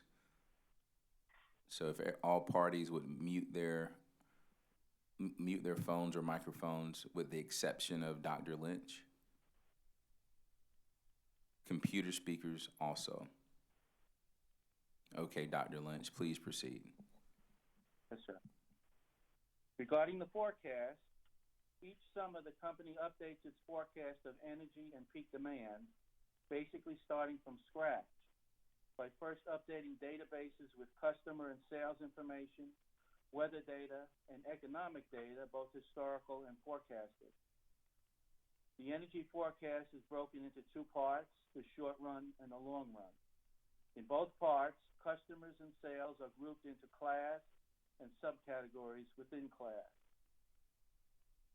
For example, the residential class is divided into single-family, multifamily, and mobile home categories, each further subdivided into an electric and a non-electric space heating group. The commercial class is broken down into small, medium, and large groups, and the industrial class by SIC code. In the short-run forecast, each group is further subdivided by rate tariff, and many of the large general service customers are forecasted individually. In the short-run process, there are more than 100 statistical models updated each summer and about 30 models for the long-run process. The forecasting team at Dominion Energy puts a significant effort into producing as accurate a forecast as possible. More details about the process are included in the energy forecast documentation attached to my testimony as Exhibit JML1. To produce the peak demand forecast, the forecasting team uses load characteristics by customer class developed in the company's load research program. These load characteristics convert a level of customers and sales into an associated contribution to system peak demand. For example, in the residential and commercial classes, the KW for customer contribution to summer and winter peak demand is multiplied by the forecasted number of customers to calculate the class's contribution to the seasonal peak demand. For the other customer classes, a load factor is used. The company analyzes 20 years of load research data to make sure that the KW per customer and load factor quantities are reasonable. Graphs of the 20 years of load characteristic data by class and season are included in the documentation attached to my testimony as exhibit number JML2. The 2020 Integrated Resource Plan included a section presenting a long-term forecast of the utility sales and peak demand under various reasonable scenarios. This is a requirement of South Carolina Act number 62 for IRPs. The company included high and low economic growth scenarios that were based on historical experience and adjusted for present circumstances. A wholesale sales scenario was included because the company must compete in the power market for this wholesale business. Finally, the impact on sales and demand related to 3 different saturation levels of electric vehicles was discussed. The EV market continues to grow with small impact on the system today, but with a large potential. Regarding the reserve margin policy, the company's policy answers the question, why do we need a reserve margin? There are 3 reasons which correspond to the 3 components that comprise our reserve margin, namely VACAR reserves, reserves to address supply side risk, and reserves to cover demand side risk. VACAR refers to the Virginia-Carolina Reserve Sharing Agreement that the company signed. It requires the company always to have about 200 megawatts of capacity available in case there is an emergency on the system of a VACAR member. These VACAR reserves are not operating reserves in the sense that they cannot be used to operate the system. They are contingency reserves, held in reserve in case of a VACAR emergency. The second component of reserves are needed to cover supply side risk, which arises because on almost every day of the year, there is one or more generating units either forced out or derated. For example, the company has 5,930 megawatts of capacity, but based on many years of experience, the company knows that on average, there will be about 200 megawatts of capacity in an unscheduled outage each day. It would be foolish resource planning to expect all generating units to be 100% available. The full capacity should be reduced by somewhere around 200 megawatts. When a study of the outage experienced in the summer season and winter season was made, management decided that 234 megawatts in summer and 223 megawatts in winter would be most reasonable as the levels for supply side risk. Reserves covering the demand side risk are based on the sensitivity of system peak demand to above normal weather. 3 estimates of this sensitivity using 3 different statistical regression models for each season were used. For winter, the 3 models estimated a demand side risk of 557, 615, and 507 megawatts. The 3 summer models estimated a risk of 245, 281, and 263 megawatts. For its reserve margin policy, the company selected for the levels of demand side risk 557 megawatts for winter and 245 megawatts for summer. When all 3 components of reserve margin are combined, the reserve margin percentages are 21% in winter and 14% in summer. Because the system is subject to significant winter spikes in demand, the company also developed a base level of reserves required to operate the system reliably on most days of the year. The base level of reserves was set at 14% during the winter season and 12% during the summer season. With the company installing an advanced metering infrastructure system, namely an AMI system, there is an expectation that demand response programs can be developed to clip the spikes in winter peak demand and do it more cost effectively than serving those peak demands with other resources. By separating its resource needs into peaking and base, the company hopes to develop resource plans that are more cost effective than would otherwise be possible.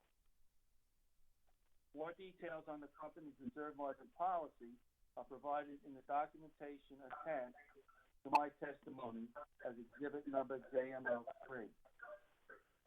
This concludes my summary of my direct testimony. Thank you, Dr. Lynch. Did you also prepare or cause to be prepared under your direct supervision and pre-filed in this docket rebuttal testimony consisting of 34 pages? I did. And are there any changes or corrections that you would like to make to your pre-filed rebuttal testimony? No. If I ask you all the questions contained in your pre-filed rebuttal testimony, would your answers be the same? They would. Mr. Chairman, at this time, we would move into the record the pre-filed rebuttal testimony of Dr. Lynch as if given orally from the stand. The pre-filed rebuttal testimony of Dr. Lynch will be entered into the record as if given orally from the stand.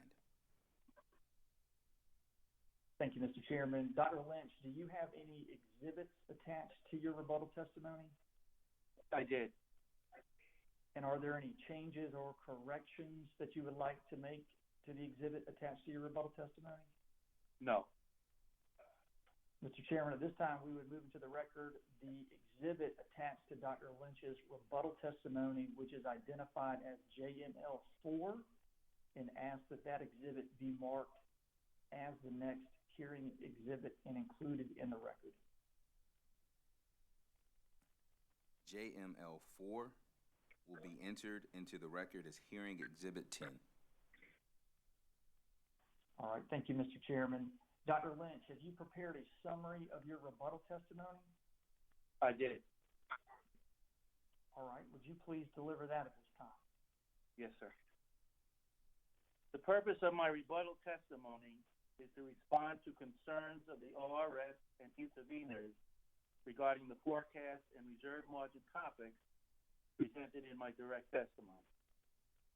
While these concerns are addressed in greater detail in my rebuttal testimony, I will mention a few here in my summary that may be of more interest to the Commission. With respect to the peak demand forecast, the ORS objects to the use of a KW per customer approach to project the residential and commercial peak demand and prefers a load factor approach like the company used to forecast its industrial peak demand.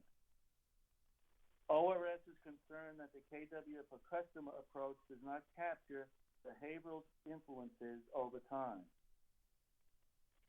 In response, I make 3 points. One, if you have a good forecast of the number of customers and a good forecast of the KW per customer contribution to system peak, then the multiplication of the two will produce a good forecast of the class contribution to the system peak. And the company believes it has these things. Second, the company is analyzing changes in class load characteristics over 20 years. The graphs of these characteristics are included in my exhibit number JML2. By analyzing these 20 years of data, the company believes it is capturing the influence of behavioral factors over time. And 3, the ORS requests and the company agrees to revisit its methodology and try to improve its approach. The company is willing to do so and to discuss its findings in a future stakeholder process. I want to turn now to concerns about the company's reserve margin policy.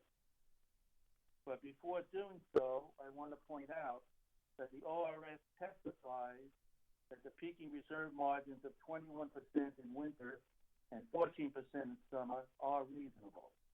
So we agree on that. I also point out that the Commission has approved the company's current reserve margin policy in order number 2018-322A. But ORS has concerns about the company's methodology. Regarding VACAR reserves, the ORS acknowledges the need for the VACAR reserves to be included as part of daily operating reserves, but questions their inclusion in the planning reserve margin. The problem is confusion about the VACAR reserves. They are not operating reserves. They are contingency reserves, capacity held in reserve in case there is an emergency among the VACAR members. The VACAR reserves are not there to help address the daily requirements of operating the system. When doing its long-range capacity planning and short-range, the company must plan to have capacity to meet its customer system load and, in addition, be able to point to another 200 megawatts of capacity to meet its VACAR requirements. Regarding the demand side risk, the ORS objects to using the worst weather year out of 28 years to set the demand side risk. ORS is concerned that the company does not work from a probability distribution of weather impact. I will focus on the winter season since winter peak is the driver for us, and similar arguments can be made about the summer. The company used 557 megawatts for its winter demand side risk. This is the additional demand impact estimated by one regression model using the worst weather year among the most recent 28 years. Another regression model of the 3 employed produced a maximum risk of 615 megawatts.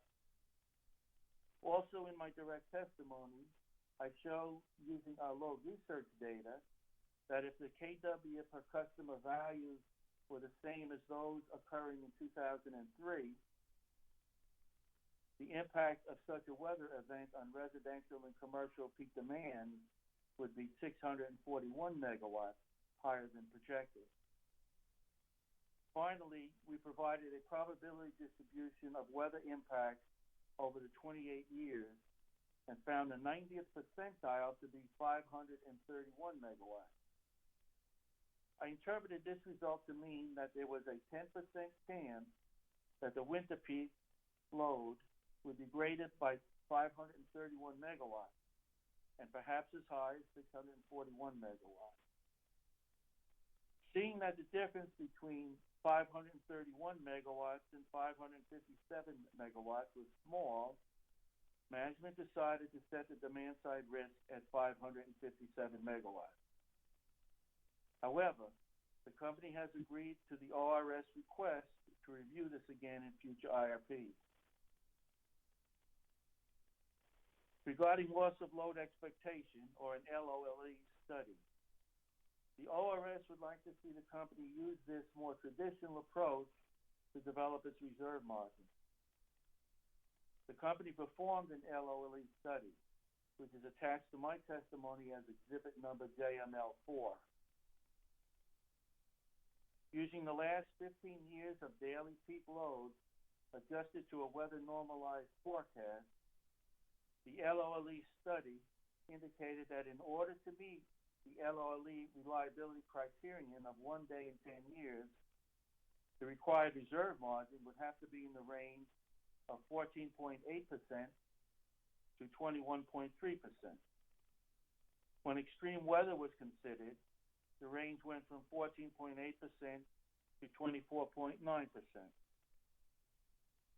Since the company's 21% winter reserve margin falls within that range, I conclude that the LOLE methodology does not contradict the company's results.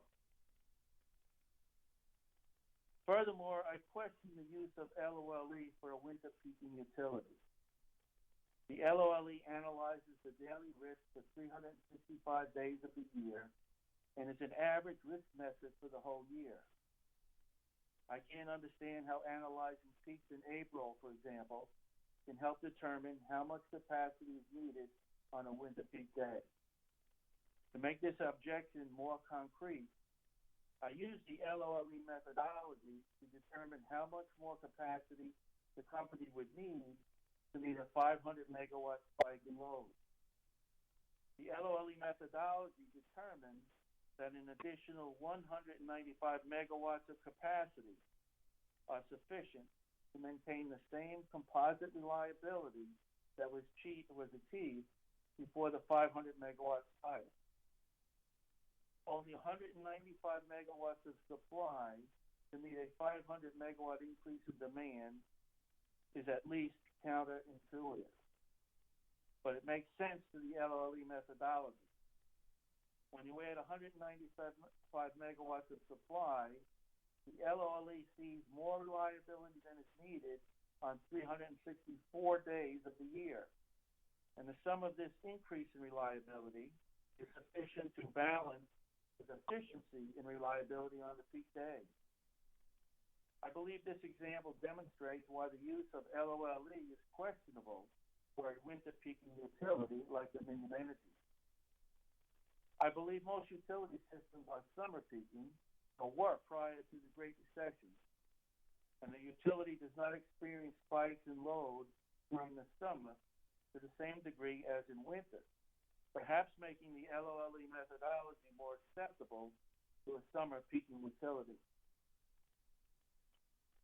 The last concern I would like to address deals with the use of a bifurcated reserve margin, namely a peak and base reserve margin. The primary concern seems to be that the company cannot use a traditional optimization model to develop an economically optimal resource plan. Traditional optimization models balance the trade-offs between capital costs and operating costs. For example, the increased capital cost of a combined cycle plant over a combustion turbine can only be justified if the unit is dispatched enough and produces enough energy so that the lower operating costs overtake the incremental capital cost.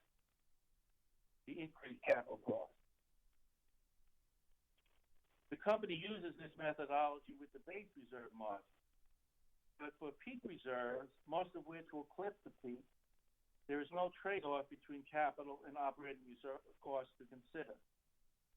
A peaking resource would not be needed for enough hours of the year for the trade-off to be meaningful. The company can choose the lowest cost peaking resource on a per kW basis. If the company makes an optimal choice of peaking resources and an optimal, though separate, choice of base resources, then the whole resource plan would be optimal. One last comment. The company has agreed to revisit almost all the concerns raised by the ORS and other interveners in the case, and is willing to discuss its forecasting and reserve margin methodology at future stakeholder meetings. This concludes my summary of my rebuttal testimony. Thank you, Dr. Lynch. Mr. Chairman, Dr. Lynch, you may recall Attorney Ziegler taking a point of personal privilege at the outset to state that this was going to be Dr. Lynch's final testimony before the commission. He's been doing load forecasting for the company for close to 40 years now, and so we're certainly going to miss him when he enters retirement next year. But with that, I'll set that aside. Mr. Chairman, Dr. Lynch is available for cross-examination by the parties. He's also available for examination by the commission. Thank you, Attorney Burgess. Dr. Lynch, congratulations on retirement. I'm sure you would want to stay with us a little bit longer. Thank you, Chairman Williams, and I'm ready to go. All right. Okay, so it's time for cross-examination. South Carolina Coastal Conservation League and Southern Alliance for Clean Energy. Thank you, Mr. Chairman. Good morning, Dr. Lynch. Good morning, Ms. Thompson. And I will add my congratulations on your upcoming retirement. Thank you. Dr. Lynch, before the merger of Dominion and SCANA, you were manager of resource planning for SCANA Services, the former parent company of South Carolina Electric and Gas Company, which is now Dominion South Carolina, correct? That's correct. And I believe, as Mr. Ziegler mentioned the other day, you were involved in developing every IRP since SC&G started doing IRPs. Is that right? Yeah, that's correct. And while you were manager of resource planning, SC&G decided to build the VC Summer nuclear plant units 2 and 3. Isn't that right? That's correct. And was that decision based on integrated resource plans? Yes. And were those plans based on the same modeling approach that Dominion has used in developing the 2020 IRP, that is the combination of the ProSim production cost model and the Excel capital cost model? We also had the AEGIS model. That's an EPRI optimization model. The AEGIS, EGEAS. Let me think, what does that stand for? Electric Generation and Energy Analysis System. I believe that's the acronym. So that's similar to, it does something similar to what Flexos does. And we were using that back then.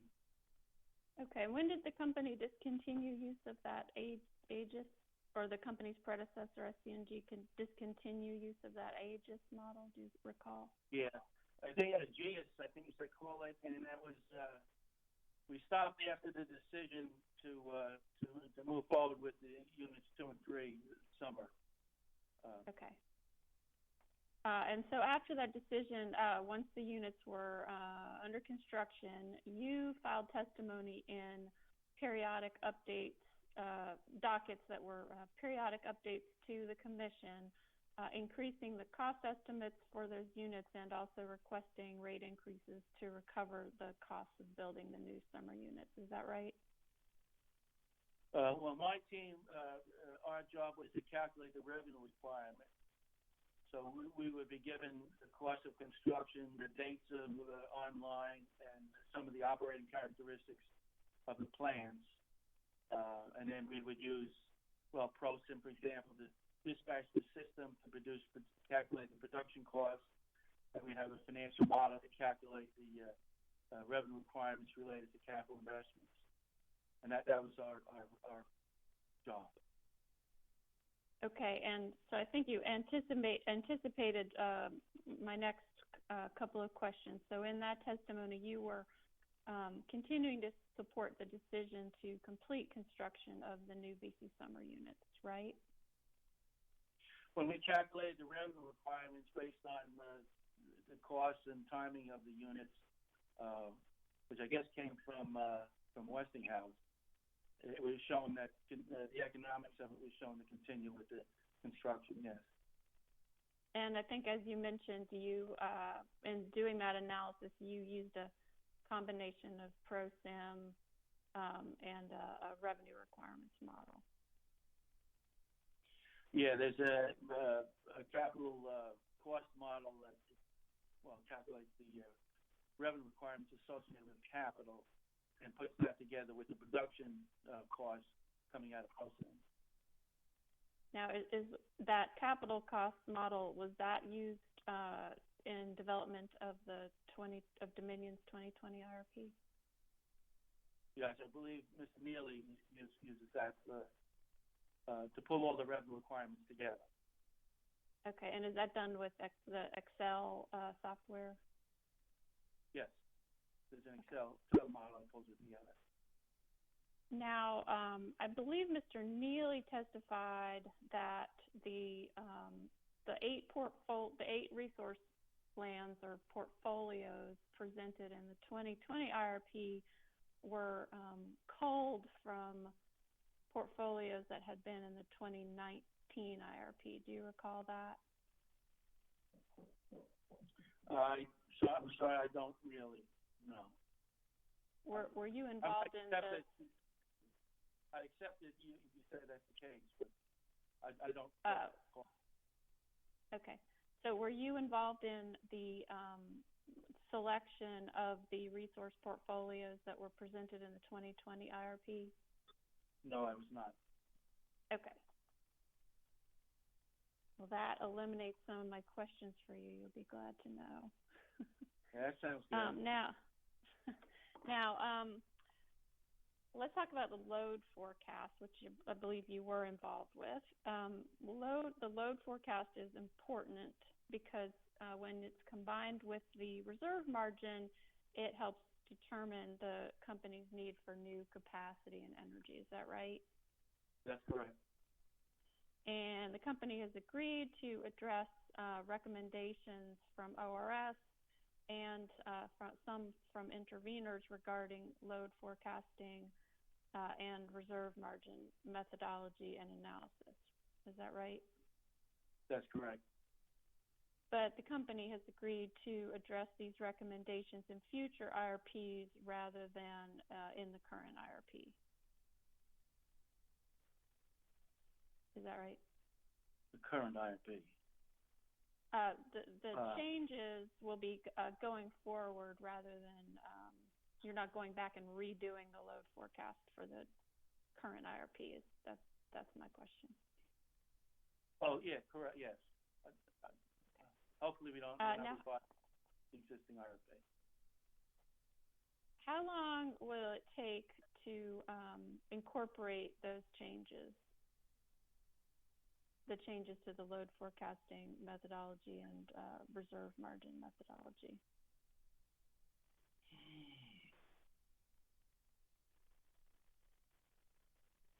Well, I suppose one thing to keep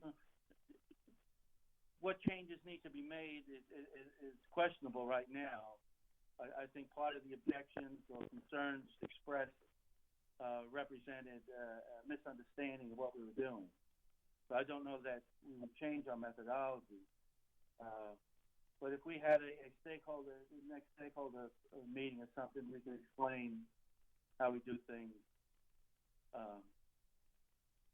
and why we do them, and potentially, try some, an alternative method.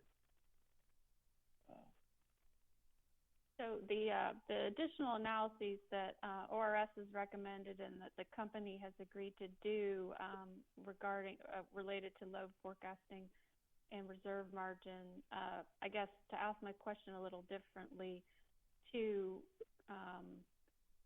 conduct the analyses and whatever else the company would need to do to address those recommendations, could that be done in a matter of months?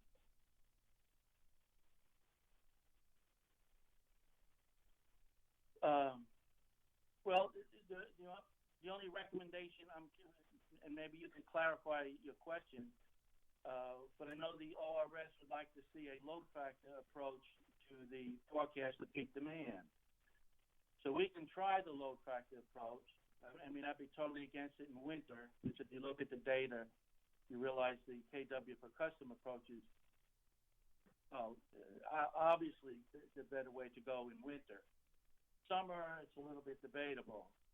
So we could try a load factor forecast based approach in summer, and so we could take a look at that maybe even by the time we file the next IRP, or the update, the annual update in 2021.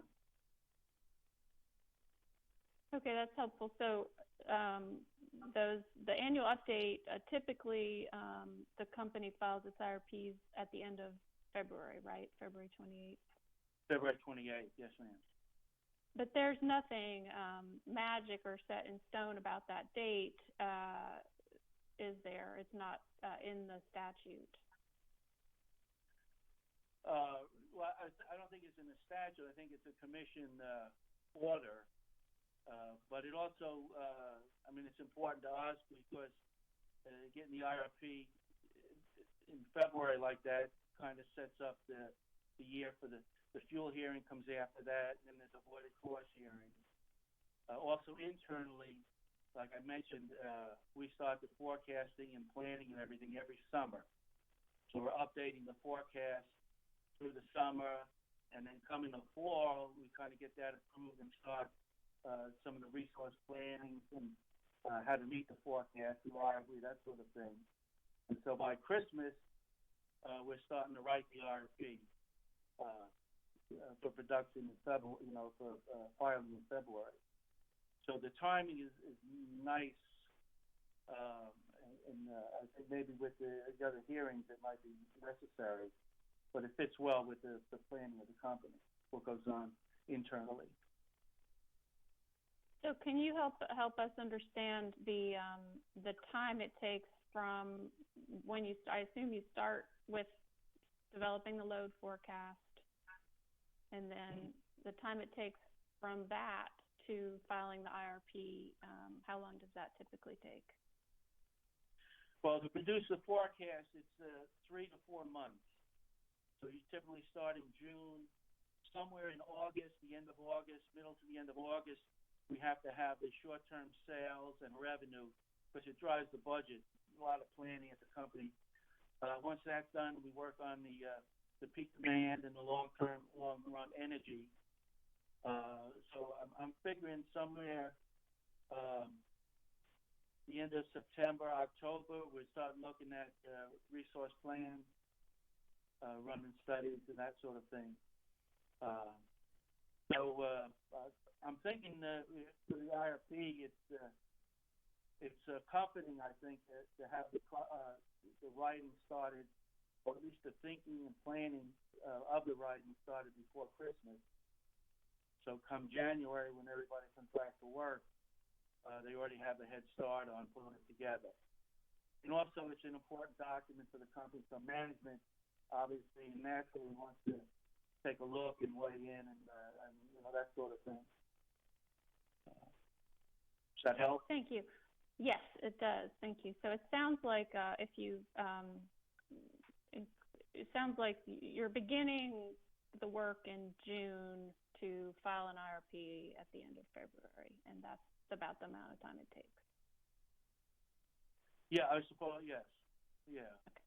But they're doing more than Now- IRP, but yes, that's correct.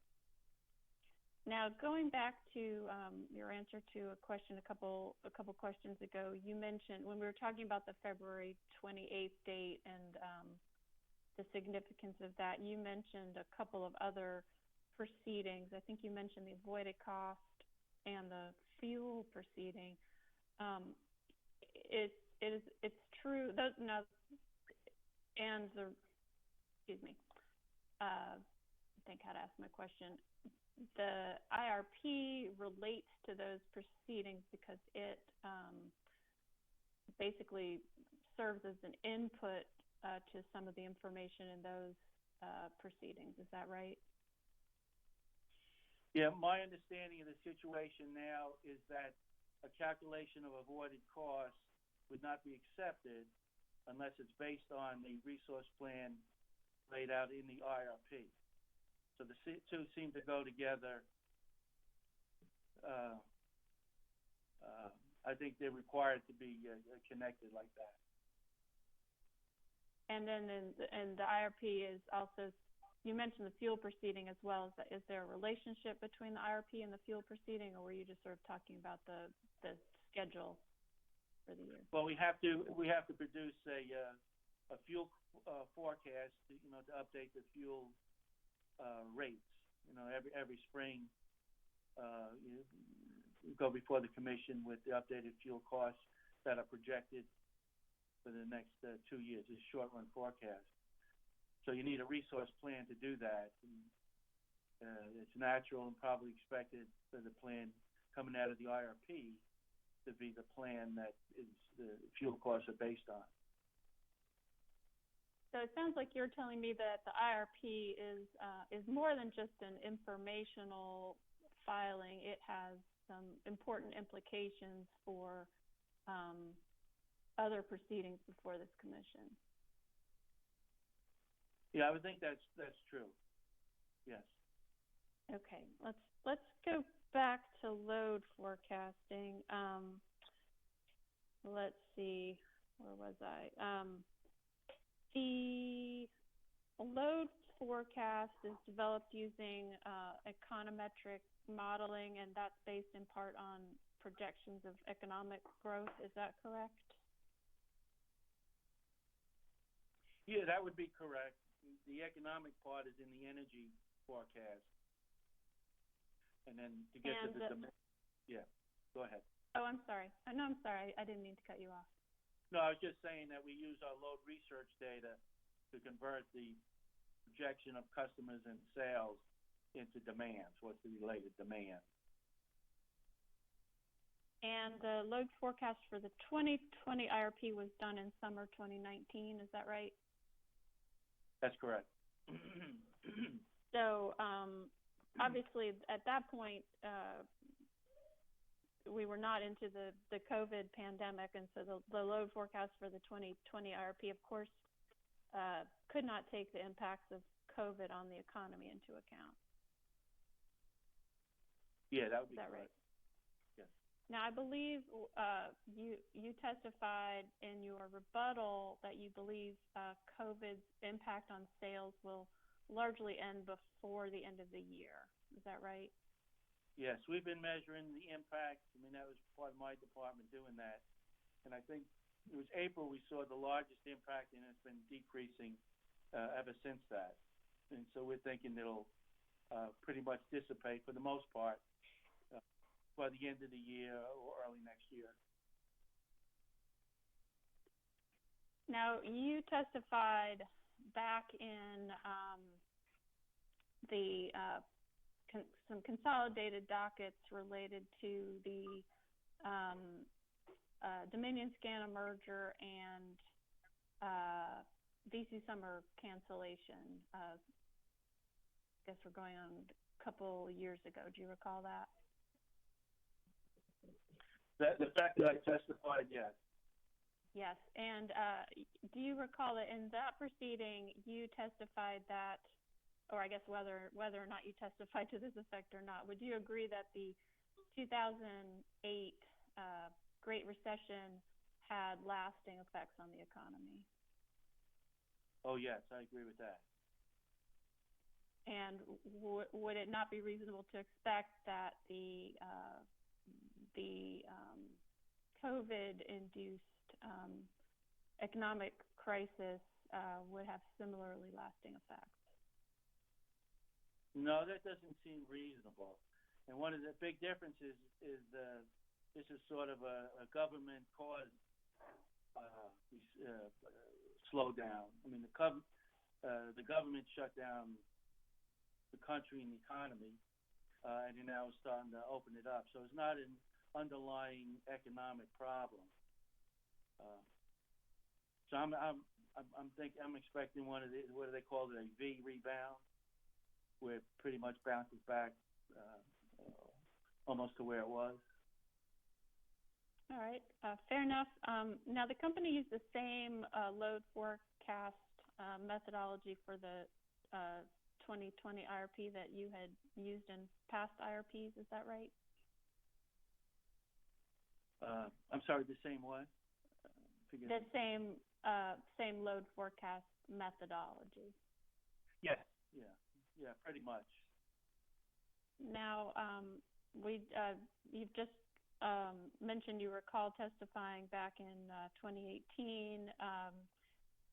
You admitted in testimony before the commission in 2018, in fact, under cross-examination by Mr. Guild, Bob Guild, that SC&G's load forecast showing a need for new capacity that underlying the decision to build the VC summer units turned out to be too high.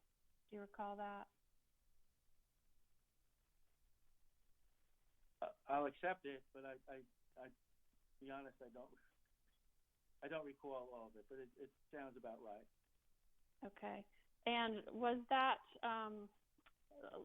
projected load forecast turning out to be higher than actual load forecast? That was part of a pattern going back a number of years, was it not?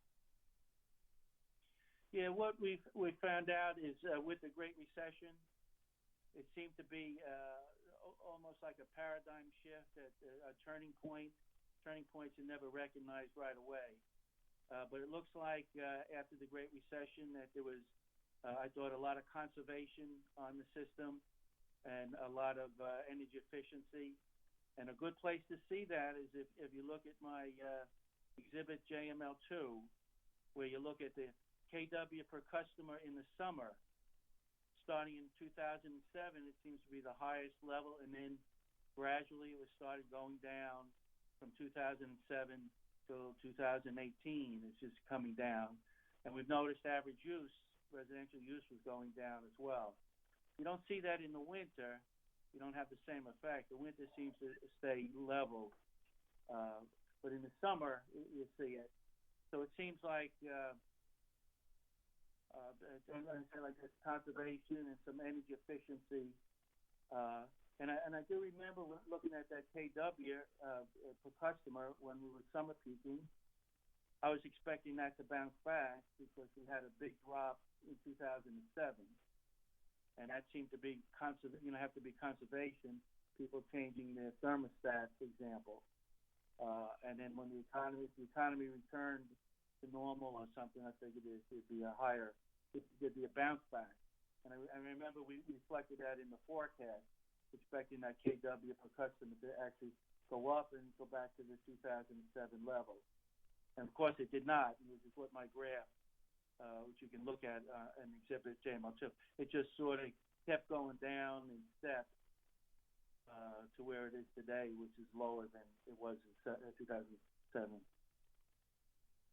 And could that phenomenon have been in part due to the company's demand response program? Not demand response, but energy efficiency programs. Yes, that would be part of it as well.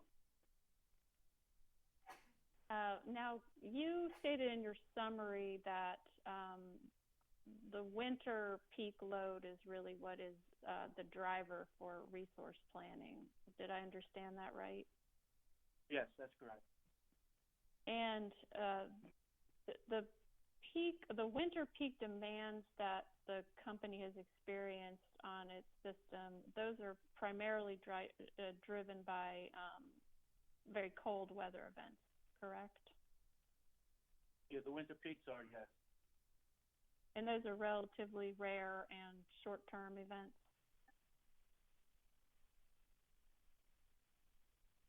Are they not? I think the winter's cold every year, right? I guess I'm talking about that when the company system is experiencing spikes in load during the winter, that has typically been, for example, during these polar vortex-related events. Those are relatively rare and short-term extreme winter peak demand events. Is that right? Of course, cold weather, it's a question of degree. How cold is it? How big is the spike that results? But yeah, the Arctic vortexes, how rare are they? 2014, 2015? I'm not sure how rare they are.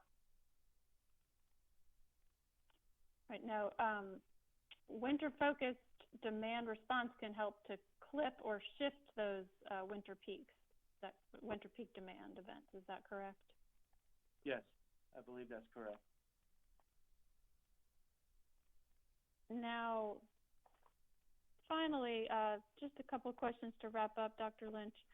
Were you tuned into the WebEx for Mr. Neely's testimony yesterday? Yes, I was. Do you recall that Mr. Neely testified that the company has excess capacity on its system currently? He didn't say excess, did he? Because it's all usable. But we don't need capacity. The company does not need capacity. I recall, and unfortunately don't have the transcript, but I recall that Mr. Neely testified to the fact that the company has capacity on its system, I guess maybe above the planning reserve margin would be one way to say it. Does that sound that's correct. Right that to you? Correct. Yes. Now, and would you characterize, would you agree with me that if there is capacity on the system that is above the planning reserve margin, it is excess capacity? Yeah, no, I didn't want to agree with that, because it's all used and useful and results in lower cost to our customers.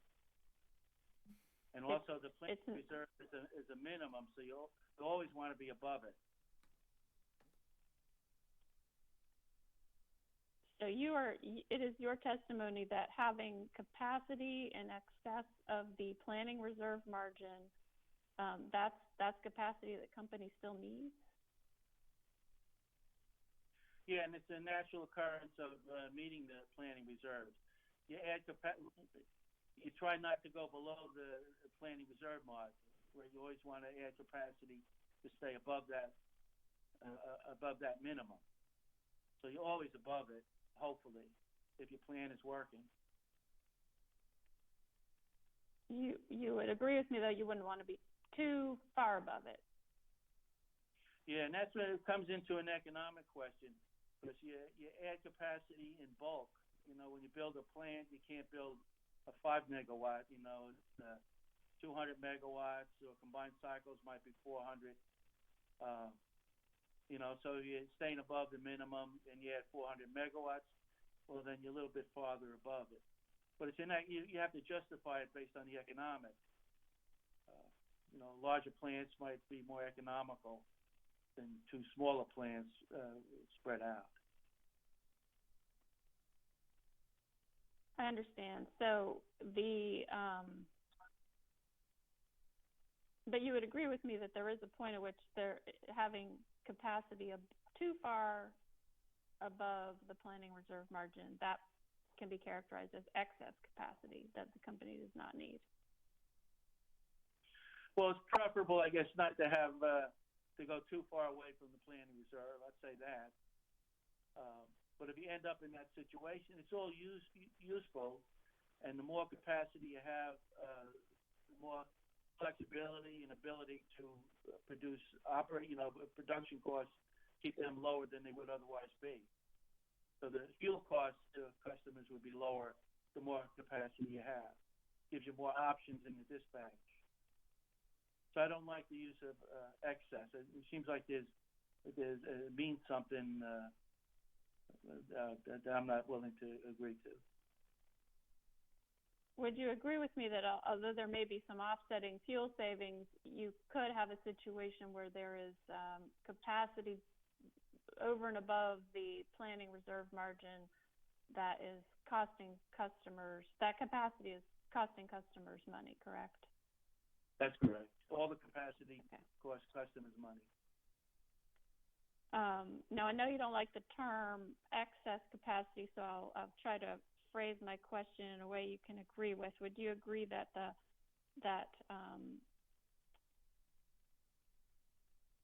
getting load forecasting and reserve margin methodology right could help the company to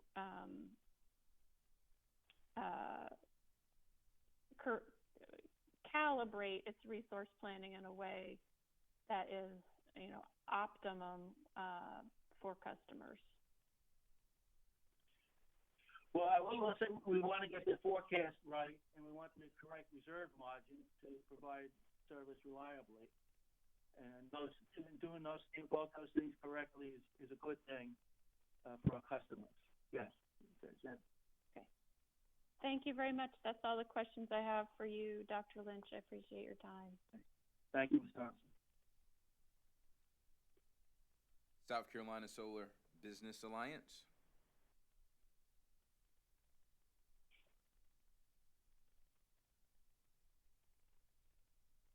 Sorry, turn my phone on. Thank you, Mr. Commissioner. I just want to congratulate Dr. Lynch on his retirement, but we have no questions for him.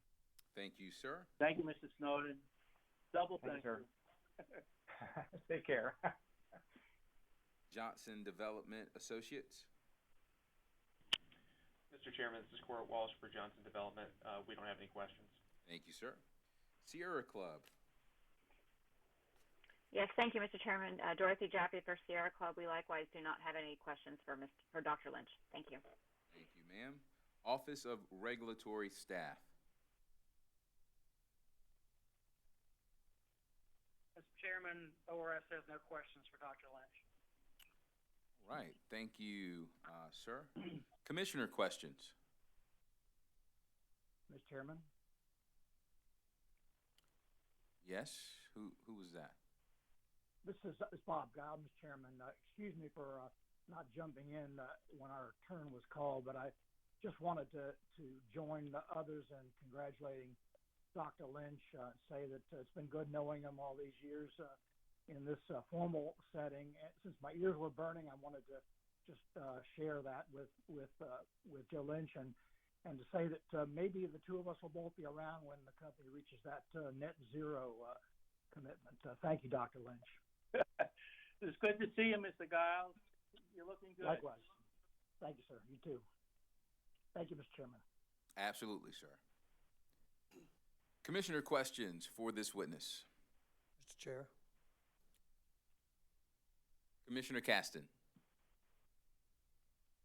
Dr. Lynch, first of all, when it was mentioned about your retirement, it appeared to me that you were doing everything you could not to bust out in a laugh or a smile. And I thought you did that well. Another thing, which is not relative to my questioning, I retired about 1.5 years ago, and apparently you are a lot smarter than me, because look what I'm doing now. So, Commissioner Caston, it looks like work to me. Well, it is. They should have advertised it better. In any event, I have a few questions, if I may ask. Yes, sir. Looking at your testimony, it indicates, the best way to gauge future demands is to look at past demands, last 5 years, last 15 years. Am I understanding that you're saying the best way to look at those future demands, whether that's 5 years or 15 years, is to look at the previous 5 years or 15 years? Is that the best way? If you're making a forecast, you want to factor in new things as well. But I think you can't ignore the past and past relationships. For example, just real quickly, that KW per customer in winter for residential, if you looked at the graph in Exhibit JML2, when I looked at it, it looks like it hasn't changed much for 15 years. So with all the things happening over those 15 years, if it stays pretty stable, I feel very comfortable in continuing that level of KW per customer going forward. So I feel like I have a good forecast for the winter, just based on that historical experience. Okay, thank you. So, and I wouldn't argue the point either that there's not a lot of prudence in looking at the past to consider what we're doing in the future. Does Dominion also look at, I guess, any population projections, whether that's census information, state information? Is it just exclusively looking at historical demands, or is that part of it and they look at other things? We contract with IHS Market to get economic forecasts, and they also provide the history. So we will be looking at the population. I don't think we use the population of South Carolina, but the population of the counties that we serve, 24 counties or so. So we would look at population, employment, production, industrial production indices. That's at the state level. So a number of economic factors, and a lot of the models that we use this is on the energy side to project customers and sales. We correlate those with economics and then take the projected economics to project future uses. So population goes up, our forecast of customers, maybe commercial customers as well, would be higher than it would otherwise be. But all that's reflected on the energy side. To get the demand, we use the load characteristics to convert that growth into demand data. And part of the thinking there is that if a customer needs energy, if a customer is going to heat his house or produce something, they need energy to do that. But the load factor, or KW per customer, the 1 hour, is more a characteristic of the energy. It's a little bit different. It's not, I don't see that being driven by economics and the need for power, for example. So that's why we separate the two. But I think to answer you shortly, we use the economics, population, all that is embedded in our forecasting. Thank you. And I guess just to make sure I'm understanding the table, like Table 1 and Table 2, and I didn't see it anywhere, but it may be there. Just the NBR, residential NBR customers. Is NBR number, is that simply the number of customers, residential, commercial? Yeah, we would use that. We probably shouldn't be using those abbreviations in the formal document, but the forecasting, we use NBR for number of customers. Yes. Listen, I'm still trying to learn all the acronyms, so it's okay. Don't apologize. Okay. So looking at those, if I'm looking at it correctly, say Table 1 going 2014, 2025, residential, I think in pretty much every category, the forecast is at a lesser growth than historical previous 5 years. Is that correct? So what table are you looking at? I'm looking at, I'm sorry, Table 1 on your direct testimony. I think it's page 5 of 23.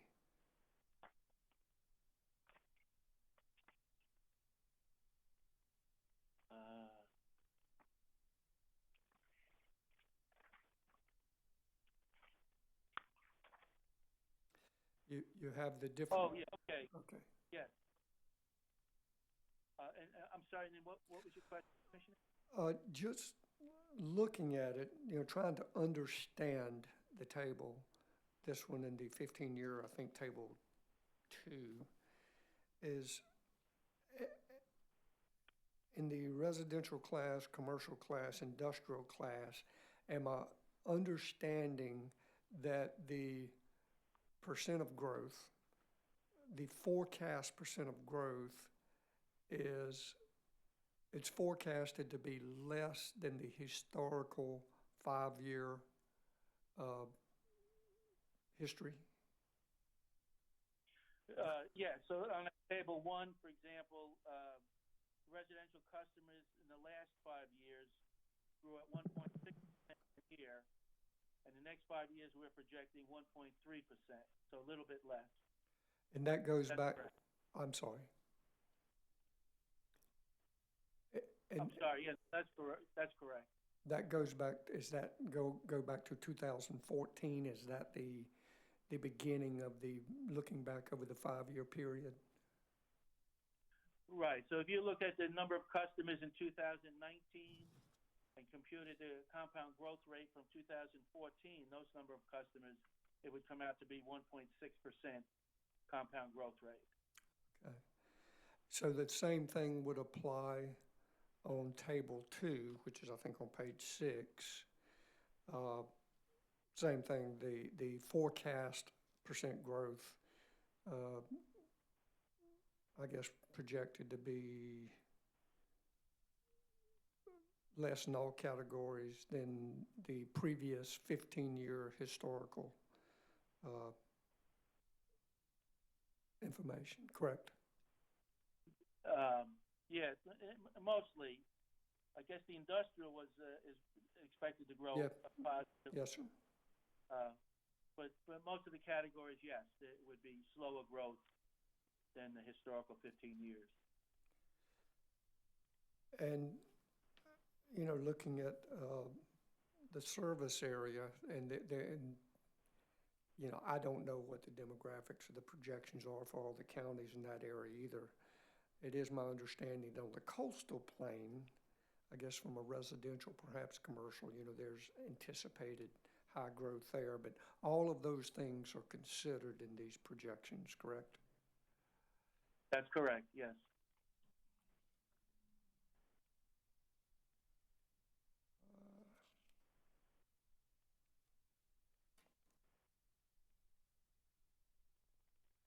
Bear with me.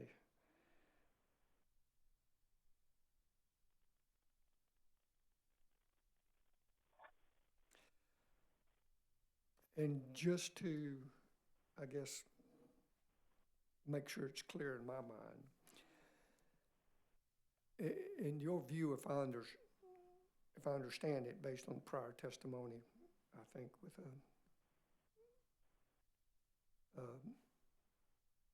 your previous testimony with Ms. Thompson, the IRP is, in your opinion, an instrument that's used, will be used, should be used in any fuel case, rate case, or things down, they're interconnected, they're tied together. Yeah. The IRP has become a very important document, I think I was going to say regulated arena, but maybe everywhere, because it's a it's a snapshot in time, but it's the company's current view of where the load's going and how we intend to meet it. So it sounds like something that's important. We all need to get it right. We all need to be on the same page. And at the end of the day, we all need to agree, this is what we need to do. This is where we need to go. Yes. I would also add, maybe it's important to keep in mind, because I know we try to say this all the time, is that the IRP isn't a decision. So you look at any of those plans, management has not decided to do any of that stuff. You know, when it makes a decision, I think it has to come before the commission to get approval before it implements or moves forward on the decision. So the IRP is a plan, and I remember some people used to say that the IRP is the plan to beat. So as we move forward beyond filing it, as new data comes in, new information, new forecast, whatever it is, we try to come up with even a better plan. I don't know if that helps. Yes, sir, it does. Thank you. Thank you, Commissioner. Enjoy your retirement. Thank you, Commissioner Caston. Hey, enjoy your retirement too. I think I'll enjoy mine better though. I can't wait to start. Thank you.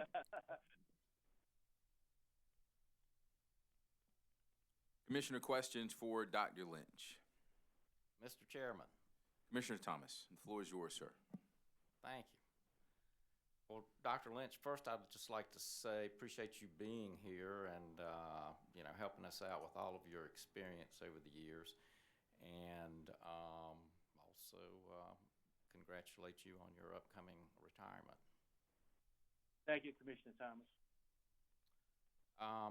Just again, getting back to your long-term experience, in your view, over all of these years, has the IRP process become of more value or more use to the company, or is it just about the same as it's always been, or not of much use and not much improvement?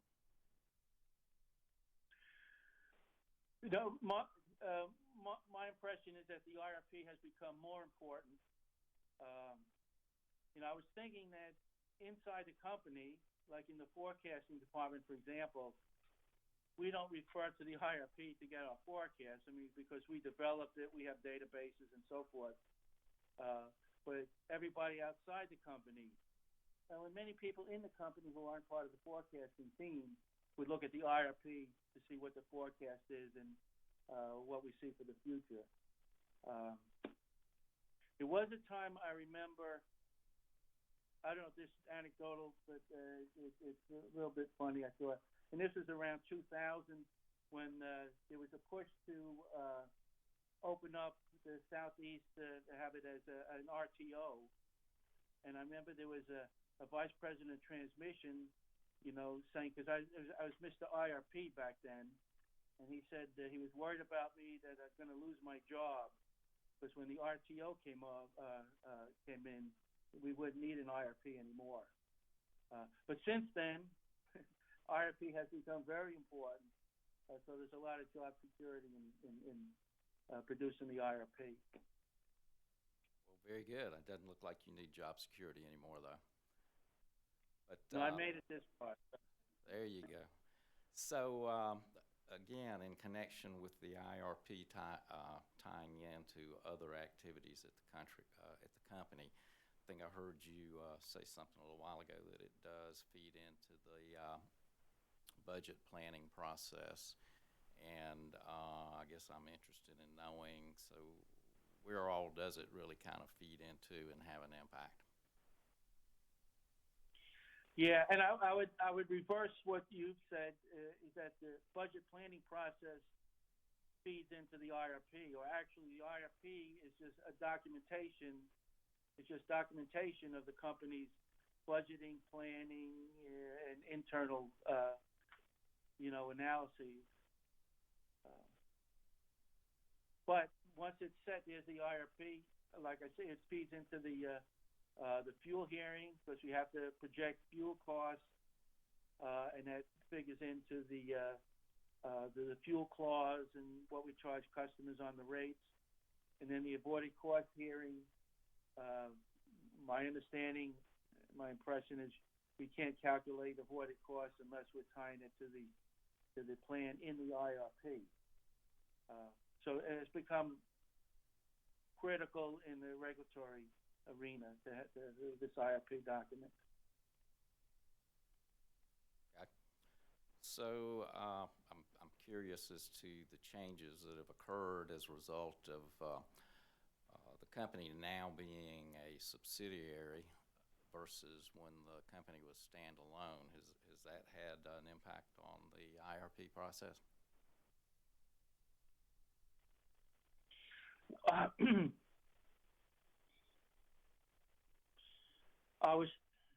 I may not be the one to answer that. From my perspective, I'm thinking not yet. But I know corporate management has the goal of net zero by 2050 and by 2030 or 35. And Mr. Neely and Mr. Bell have to deal with that. So those will make changes in how we plan the system. And what plans we bring before the commission for approval. So I see changes in the offing. I don't know that they're all reflected in the 2020 IRP though. Okay.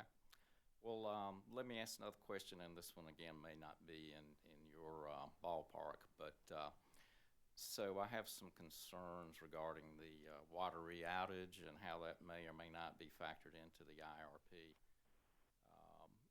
So in terms of when is that expected to come back online, and what if there are delays, as there frequently are, as we very well know, in connection with many construction projects.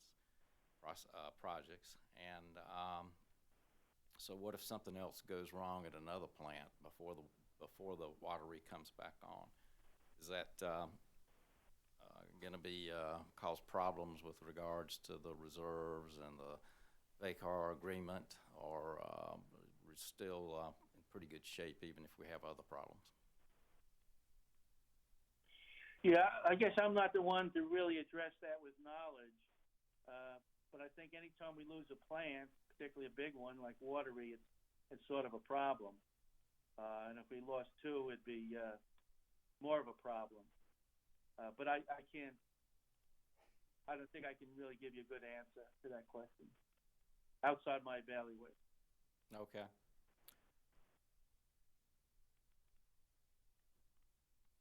Okay, so that just kind of brings me to the question, if we end up waiting too long to add capacity and we have other problems or outages, then that's just kind of something that not sure how that's addressed. Also, I'm just having a hard time in connecting the dots. We went from needing 2 major units in Jenkinsville just a few years ago, and now my understanding is, maybe I have the date wrong, but that we don't need any added capacity until 2035, if I'm correct. And I guess that's just such a huge change. Can you help me connect the dots and understand how that could be that big of a swing? Well, there was an addition of the Columbia Energy Center. So that was a chunk of capacity. I forget how much capacity that was. But that added a lot. And the forecast is lower. Because after the Great Recession, I was expecting a bounce back that never came. So those two things, I think, help explain. And then we do have more. I think our energy efficiency programs in the past several years. 2000 and I can't remember. But I think those things would help explain it.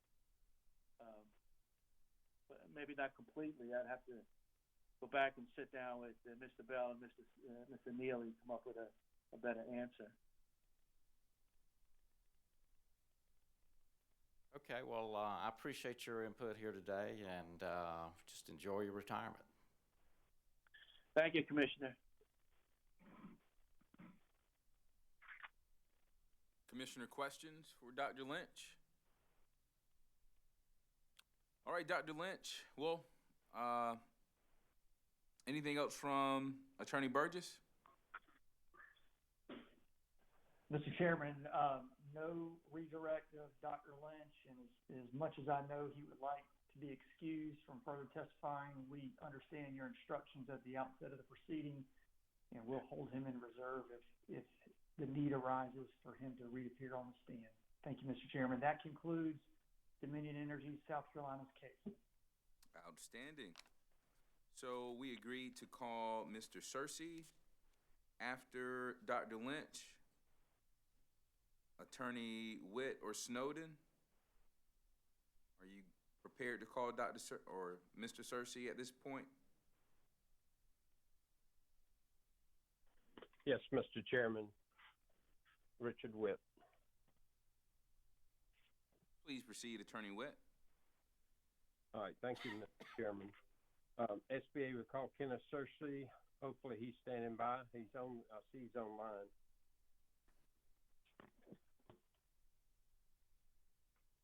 Yes, I'm here. Can y'all hear me? Yes. After you're sworn, we'll move ahead. Attorney Witt, Mr. Searcy, hold on 1 second for me, please.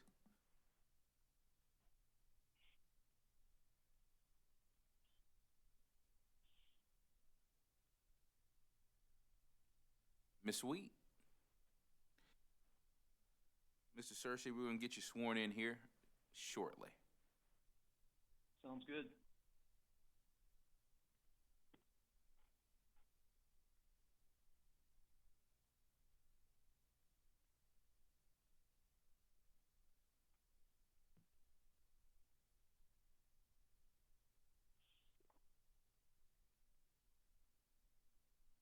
If you would raise your right hand, please. Do you solemnly affirm the testimony you're about to give will be the truth, the whole truth, but nothing but the truth? Yes, I do. Thank you so much. Mr. Searcy, please state your name and business address for the record.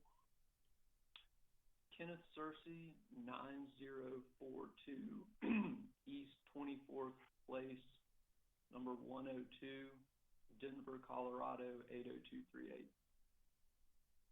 Mr. Searcy, by whom are you employed in what capacity? I am an independent consultant in the electric sector. Mr. Searcy, did you prepare or cause to be prepared direct testimony consisting of 61 pages? I did. Do you have changes or corrections to your pre-filed direct testimony? No, I don't. Mr. Searcy, if I were to ask you the same questions that are in your pre-filed direct testimony today, would your answers be the same? Yes, they would. Mr. Chairman, I'd like to move Mr. Searcy's pre-filed direct testimony into the record as if given orally from the stand. Mr. Searcy's pre-filed direct testimony will be entered into the record as if given orally from the stand. Thank you, Mr. Chairman. Mr. Searcy, you prepared an Exhibit A to your testimony? Yes, I have. Do you have changes or corrections to your Exhibit A? I do not. Mr. Chairman, we'd like to move Mr. Searcy's Exhibit A into the record. Exhibit A will be entered into the record as hearing Exhibit 11. Thank you, Mr. Chairman. Mr. Searcy, did you prepare a summary of your pre-filed direct testimony? I did. Would you please present your summary at this time? Sure. Thank you, Chairman Williams and members of the Commission. It is a pleasure to testify before you today. My direct testimony addresses the new IRP framework established by passage of the Energy Freedom Act, or Act 62, and details major ways in which Dominion, South Carolina's submission does not fulfill that framework. My testimony concludes with steps the Commission should direct to remedy those problems. Act 62 significantly strengthens the state's IRP process by expanding the requirements for utility IRP filings, and by enabling formal commission review of utility plans via a litigated proceeding. The new framework recognizes the critical importance of IRPs in informing utility investment decisions that can culminate in billion-dollar cost implications for ratepayers for many years to come.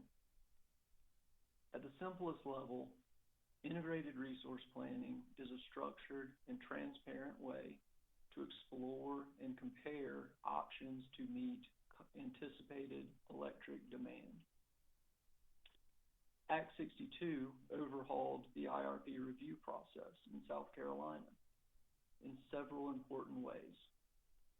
First, Act 62 requires IRPs to fairly evaluate, quote, the range of demand side, supply side, storage, and other technologies and services available to meet the utility's service obligations, end quote.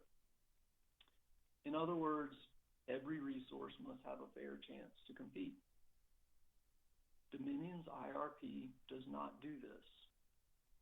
For example, the company's IRP does not evaluate near-term additions of clean energy through power purchase agreements, or PPAs. PPAs are contracts to buy power from independent producers that can allow a utility to retire more expensive generation or operate it less or avoid building it. Yet the company's IRP does not examine that supply side resource as a near-term option. And even where the IRP examines PPAs at all, the PPA cost assumptions are unreasonably high. Act 62 also directs that plans must be considered, quote, under various reasonable scenarios, end quote. Scenario analysis means modeling candidate resource plans under a variety of possible future conditions. A variety of possible fuel price forecasts, for example, or a variety of possible environmental regulatory requirements to ensure that a wide but plausible set of scenarios is explored. A scenario analysis that omits realistically possible scenarios or includes unrealistic ones will be misleading, in turn leading to imprudent choices and bad outcomes for ratepayers. Unfortunately, Dominion's IRP does not meet the Act 62 requirement of reasonable scenario analysis. Instead, it features natural gas prices that are unreasonably low and a CO2 price range that is unreasonably narrow. As a consequence, the IRP's cost results are unreliable, as is the selection of the company's preferred plan, RP2.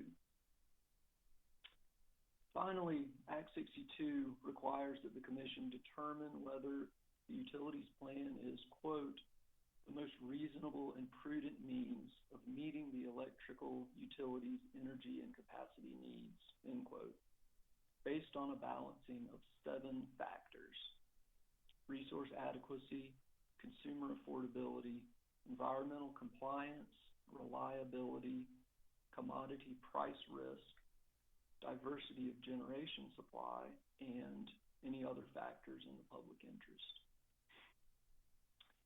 But Dominion selected its preferred plan without evaluating some of these factors, namely commodity price risk and generation diversity. Instead, selecting the plan based on the results of just one scenario. That's like buying a computer you intend to use for photo editing, videography, and online gaming, but you only evaluated its capabilities as a word processor before you bought it. Taken together, these 3 shortcomings make the company's IRP an improper basis for making decisions and insufficient under Act 62. My direct testimony identifies many other significant flaws in the company's approach and ways to correct them. Rather than go through those issues in detail, I would like to bring to your attention two serious flaws that make the company's IRP bad for ratepayers and that severely handicap the ability of solar providers to fairly compete in meeting the company's resource needs. Dominion's IRP discriminates against solar competition in two important ways: by assuming unreasonably high solar PPA prices and by assuming unreasonably high costs to integrate that power onto the grid. First, the company used a PPA pricing model that calculates a 20-year PPA price of approximately $48 per megawatt hour for a 2019 solar PV project. That is far higher than actual prices. The 2019 North Carolina competitive procurement process, for example, yielded bid prices of $38 per megawatt hour, while SCE&G executed PPAs in 2017 for a blended rate of $34 per megawatt hour, more than 20% lower. As a result, the company's modeling runs significantly overestimate the cost of solar PPAs, thus artificially weighting the scales against solar as a lower cost resource option. Second, Dominion's cost assumptions for integrating solar onto the grid are way too high and were actually rejected by this commission in 2019. Renewable energy resources such as solar PV, like conventional resources, require system flexibility in order to operate normally. In Docket 2019-184E, this commission adopted a 96 cents per megawatt hour integration charge to capture the flexibility requirements of incremental solar PV on Dominion's system, and rejected the approach used in Dominion's IRP modeling runs. Yet the company has continued to use this rejected approach, and thereby has significantly and improperly inflated the cost of solar and prevented it from fairly competing as a resource option. To remedy some of the IRP's most glaring errors, my testimony recommends that the company be directed to run a limited set of additional modeling runs using the same tools the company used to create its IRP. Those runs would correct key input assumptions, use reasonable scenarios, and give clean energy options a fair chance to compete. These corrected runs would be a credible basis for identifying a reasonable and prudent plan by balancing the 7 Act 62 factors as required under the statute. I also propose the use of risk metrics that accurately capture the risk associated with each candidate plan across all 6 scenarios, so that all of the specified Act 62 factors are considered, including commodity price risk and diversity of generation supply. These suggestions would allow clean energy to compete to lower customers' bills in the near term, and based on the demonstrated low cost of solar power in the Carolinas, I believe that the most reasonable and prudent plan would include near-term addition of competitive solar. Allowing competitive solar to compete fairly aligns with South Carolina's policy of encouraging renewable energy, as stated in Act 62, conforms Dominion's IRP to Act 62, helps achieve Dominion Energy's corporate sustainability commitments, and continues to grow the state's clean energy sector and jobs to the benefit of all South Carolinians. That concludes my direct testimony summary. Thank you, Mr. Searcy. Did you also prepare or cause to be prepared pre-filed servable testimony consisting of 47 pages? Yes, I did. Do you have changes or corrections to your pre-filed sir rebuttal testimony? No, I do not.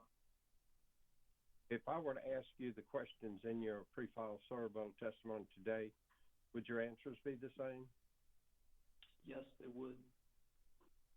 Mr. Chairman, I'd like to move Mr. Searcy's pre-filed sir rebuttal testimony into the record as if given orally from the stand. Mr. Searcy's pre-filed rebuttal testimony will be entered into the record as if given orally from the stand.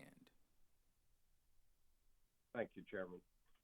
Mr. Searcy, did you also prepare exhibits KS1 and KS2 to your sir rebuttal testimony? Yes, I did. Do you have changes to those exhibits? No. Mr. Chairman, we would now like to move Mr. Searcy's exhibits KS1 and KS2 into the record. Mr. Searcy's exhibits KS1 and KS2 will be entered into the record as a composite exhibit, and we're at hearing exhibit number 12. Okay, thank you, Mr. Chairman.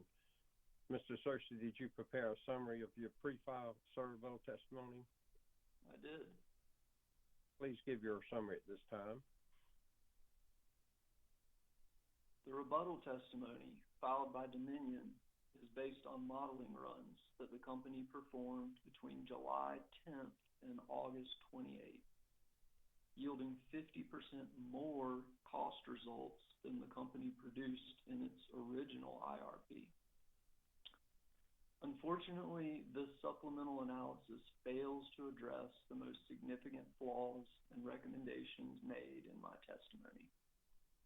These include many of the major changes I recommended to the 2020 IRP, including, number one, additional modeling to give near-term clean energy options a chance to compete. Number two, correcting inflated solar PPA cost assumptions. Number three, correcting inflated solar integration costs. Number four, using a plausible range of CO2 prices for scenario analysis. And number five, using risk metric values to capture all 7 Act 62 factors. While Dominion addressed some flaws identified in my direct testimony, the company's responses do not actually rebut my findings.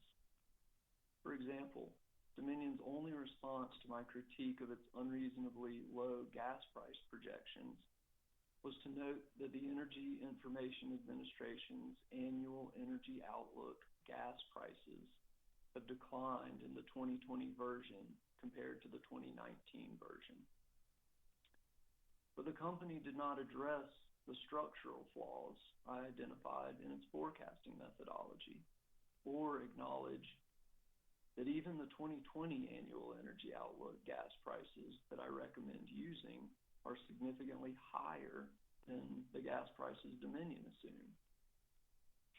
Dominion also didn't acknowledge that ORS came to similar conclusions as I did, that the company's gas price forecasting methodology is flawed and its gas price forecasts are all too low. My sir rebuttal testimony also addresses Dominion's rebuttal testimony related to my recommendations for future IRPs, including capacity expansion modeling, coal retirements, DSM as a resource option, natural gas and CO2 price assumptions, modeling load forecast sensitivities, exploration of risk assessment approaches, and an integration study. Given that Dominion has failed to correct the vast majority of the problems I've identified with its IRP, the results of the company's supplemental analysis are just as unreliable as the original IRP results. Further, Dominion's 2020 IRP is still fundamentally flawed, does not align with industry best practices, and fails to comply with Act 62. The good news is that correcting many of the most important flaws would still be straightforward and readily achievable within this proceeding, as the large number of additional cost results Dominion has already produced for its rebuttal testimony illustrates. My rebuttal testimony shows why this additional analysis should be done now, not later. Far from being a paper exercise whose impacts won't be felt for years and can be reassessed later, as Dominion would have you believe, the outcome of this proceeding will drive whether or not Dominion takes certain actions in the immediate future.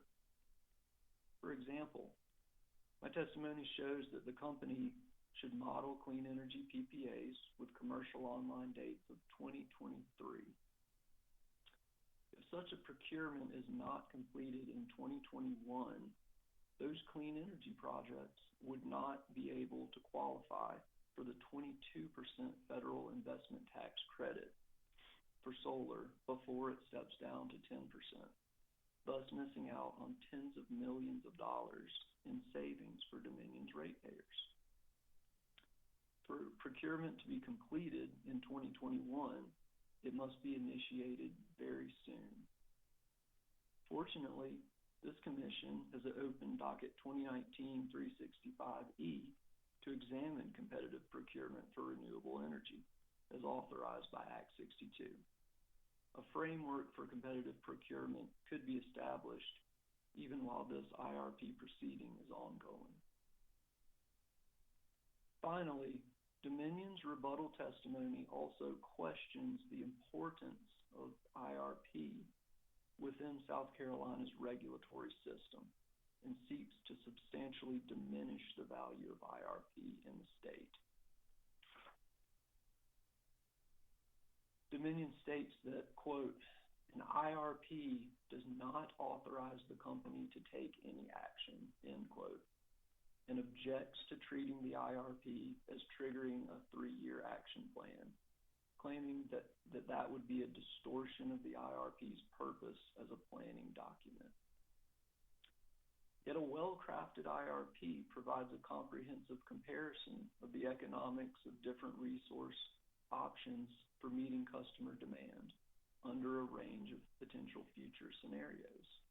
The utility should be expected to take the actions needed to carry out the most reasonable and prudent plan identified through the IRP process.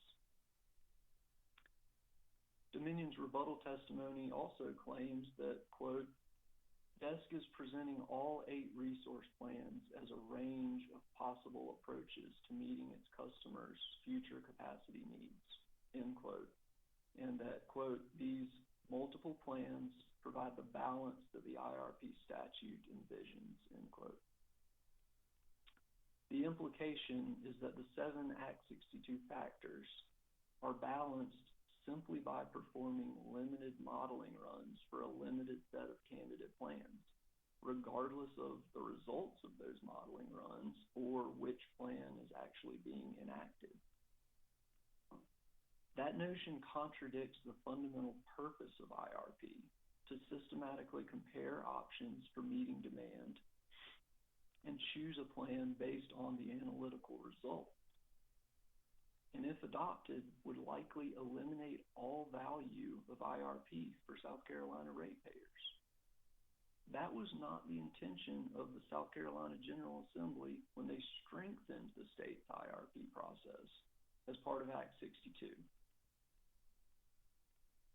My rebuttal testimony closes by providing an updated compilation of my recommendations, both for the 2020 IRP and for future IRPs. Those recommendations are essentially the same as my original recommendations, updated with revised clean energy cost assumptions and the addition of a solar PPA price sensitivity as described in my full rebuttal testimony. This concludes my summary. Thank you, Mr. Searcy. Mr. Chairman, Mr. Searcy is now available for questions from the commissioners and cross-examination, and thank you. Thank you, sir. Cross-examination from Dominion Energy. Mr. Chairman, the company doesn't have any questions for Mr. Searcy. Cross-examination by South Carolina Coastal Conservation League and Southern Alliance for Clean Energy. No questions from SAFE and CCL. Thank you, Mr. Chairman. Thank you. Cross-examination from Johnson Development Associates. Mr. Chairman, no questions from Johnson Development. Cross-examination from the Sierra Club. No, Mr. Chairman, no questions from the Sierra Club. Cross-examination, thank you. Cross-examination from the Office of Regulatory Staff. ORS has no questions. Thank you, Mr. Chairman. Thank you, sir. Commissioner questions for this witness. Mr. Chairman. Commissioner Irvin, you have the floor, sir. Thank you, sir. Mr. Searcy, thank you for appearing this afternoon. I have a few questions for you, sir. I may have missed it, but could you give us your educational background and experience in evaluating integrated resource plans? Sure. So I have a master's degree from Duke University. I studied power systems, economics, and utility regulation there. After I graduated from the Duke program, I went to work for South Carolina Coastal Conservation League as a utility regulation specialist. I worked there for about 5.5 years, reviewed integrated resource plan filings and commented on them before this commission, as well as a wide variety of other proceedings before this commission, DSM related proceedings, net metering, new unit certification proceedings. And during that time was also involved in some of the legislative activity. Got to be involved in the Act 236 development, passage of that, implementation of that before this commission. And after my time at the Conservation League, became an independent electric sector consultant with solar business clients, and that's what I've been doing for the past couple years. Doing some similar work, regulatory proceedings, like avoided cost proceedings, and also some work in the competitive markets. Thank you.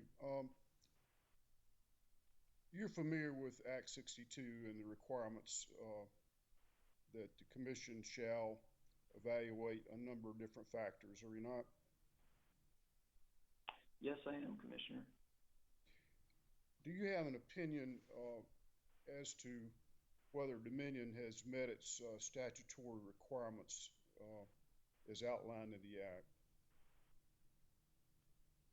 No, Dominion has not met the statutory requirements of the Act. And I'll hit the highlights. My testimony covers a variety of issues. I think there are some key issues there, some major instances of the company not complying with Act 62. So first, Act 62 requires that the IRP evaluate the full range of resource options available for meeting demand. So demand side, supply side, storage, other technologies. There's a requirement to evaluate the full range of those options. Dominion didn't do that. There are multiple different types of resources that they didn't evaluate in the near term, including clean energy PPAs. So they evaluated some clean energy PPAs coming online in 2026. They didn't evaluate clean energy PPAs coming online before that point. And we're recommending that they be ordered to do that evaluation. That would bring them closer to evaluating the range of options available to them. They didn't evaluate coal retirements before 2028. So they didn't even give those possibilities a chance to compete in their analysis. And another important element of that is they didn't use reasonable assumptions about the costs of clean energy PPAs. If you didn't use reasonable assumptions about your resource costs, then you're not giving them a chance to compete. Okay, so that's one highlight of how they did not comply with Act 62. A second point is on scenario analysis. The Act talks about various reasonable scenarios, evaluating plans under various reasonable scenarios with fuel price sensitivities, environmental regulation sensitivities, and the company did not use reasonable scenarios. The company's fuel prices, the gas prices that the company assumed are not reasonable. They're too low. All three of their gas price forecasts are too low. I came to that conclusion. ORS independently came to that conclusion.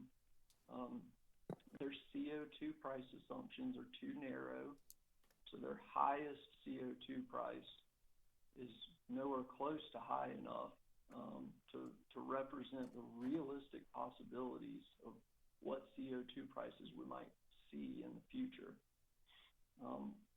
And so their scenario analysis was not reasonable. They did not evaluate reasonable scenarios. And unfortunately, that one thing by itself means that none of their modeling results are reliable. We cannot use them in a credible way to make decisions and to compare plans in this proceeding.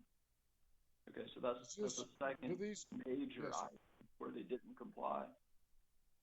Do these deficiencies have the potential to have an adverse impact on ratepayers within the Dominion service area in South Carolina? Yes, they absolutely do. So if you didn't evaluate reasonable... Yep. Please explain.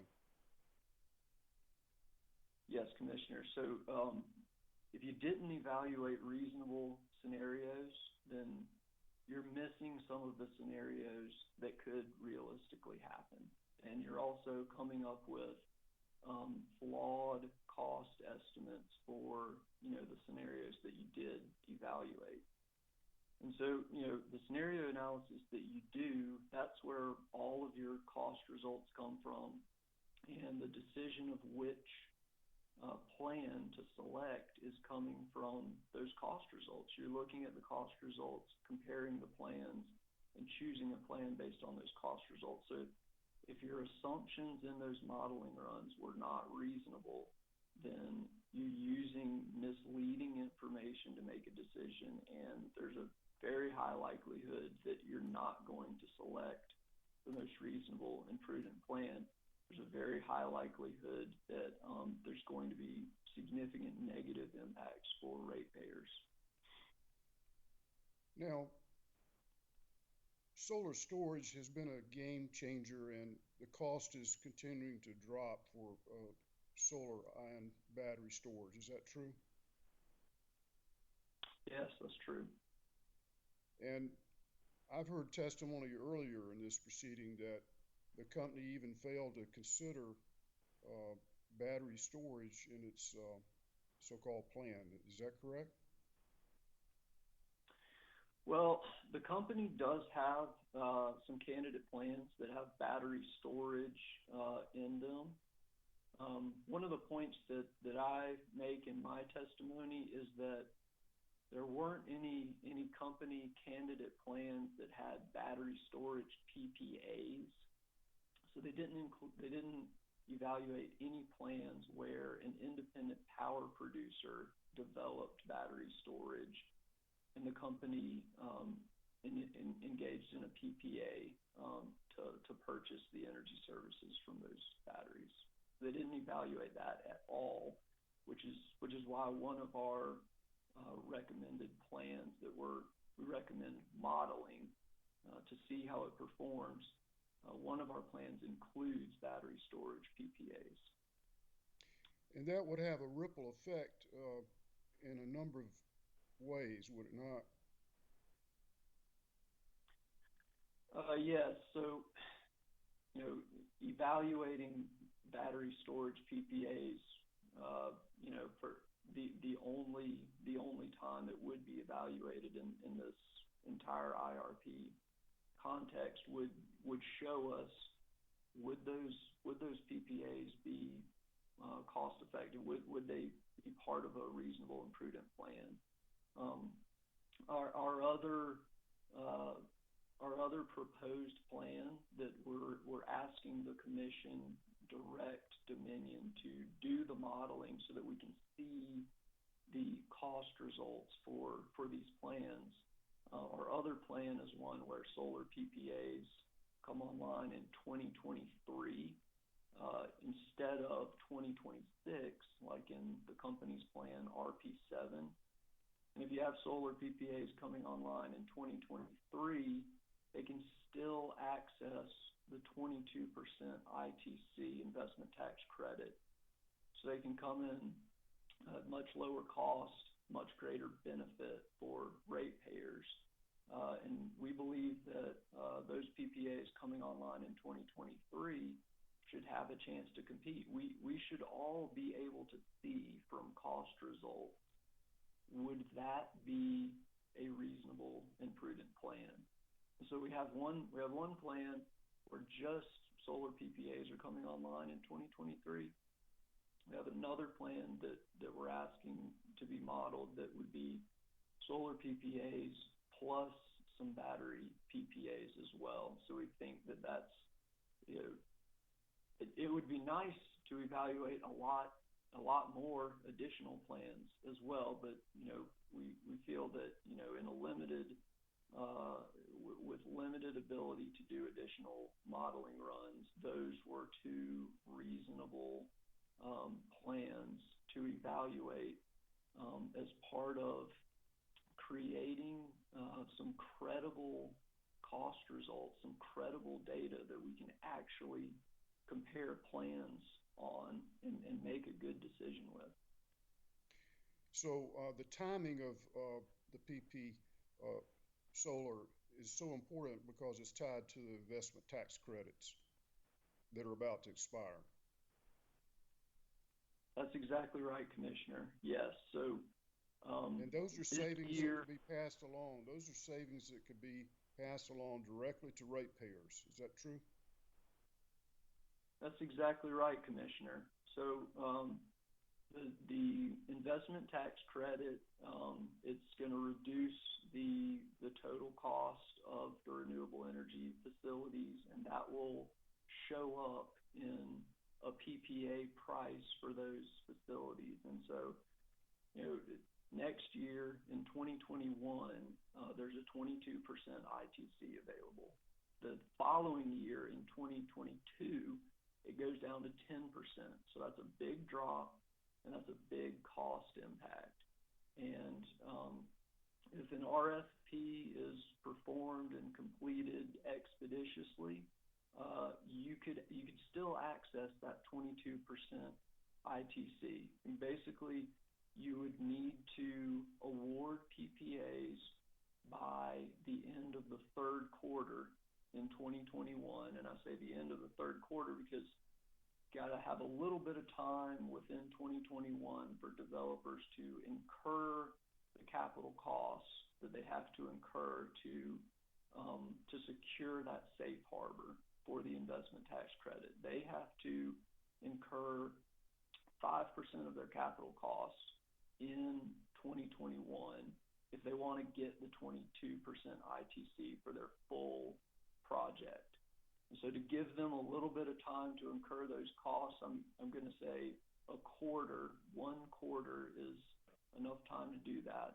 So if they've been awarded a PPA by the end of Q3 2021, they have time to do that. Now that's, we were talking about less than a year from today. And so that competitive procurement, you'd have to structure that and run it and execute it in an expeditious fashion. I understand. So any plan that we consider needs to give that expedited, and top of the line, priority. Would you agree?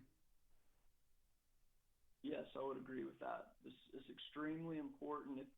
If a plan with clean energy PPAs coming online in 2023 were identified as the most reasonable and prudent plan, it would be extremely important to be moving quickly on a competitive procurement process, so that you could actually enact that plan. You know, that would be like the next step. Doing the competitive procurement process would be the next step.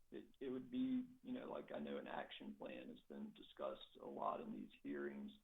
You know, part of the action plan then would be, you know, design the RFP and execute the RFP and ensure that that is complete by the end of Q3 2021 so that you can access the 22% ITC. And, you know, there's important design considerations. I mean, it's pretty typical for a regulatory commission to be involved in some way in designing a competitive procurement. You know, if you've identified that clean energy PPAs are part of the most reasonable and prudent plan in an IRP, you've made certain assumptions about how much those PPAs are going to cost, right? We're recommending a generic cost of about $39 per megawatt hour. So, you know, as a commission, you all might want to establish some kind of cost boundaries on a competitive procurement process so that you know that the result of that process is going to come in at the same cost that you assumed in the IRP or possibly lower. The competition, of course, might drive it even lower, which would just be an additional benefit for ratepayers. But you can put that kind of boundary on the competitive procurement to ensure that you are getting exactly what you were modeling in the IRP or potentially even better. And that in turn protects the ratepayers from paying more than they should, correct? If we set a cap. Yes, that's correct. You know, the competition will be partial protection at least. You're not likely to win a PPA in one of these competitive procurements unless you're, you know, very low cost. It's a competitive market. But, you know, on top of that, an additional layer of protection that the commission could put on that RFP is, you could say the total cost of the PPAs procured has to be reasonably comparable to the assumptions in the IRP. Or, you know, there's different ways that you could structure a cost cap like that you can put that in as an additional layer to ensure that ratepayers are getting exactly the benefits that the IRP modeled, or maybe even better. Because of the time is of the essence, I would like to ask if you would you be willing to do a late filed exhibit that gives us an action plan so that we can incorporate this during the next several months in time for the solar developers to take advantage of the investment tax credit before it phases out? Would you be willing to help us with that and give us specific steps and timelines about how to accomplish that? I'd be happy to provide recommendations there, Commissioner. Thank you. And we'll give the company, of course, an opportunity to respond to your plan. When do you think you could have that available to us? I think that I could do that in pretty short order. And I mean, of course, we'd want to do it in short order. Again, time is of the essence here to be able to execute that RFP, you know, within less than a year from today. And do you think you could have it ready in 30 days? Is 30 days a reasonable period? Yes, for sure. Thank you. Those are all the questions I have, Mr. Chairman. Thank you.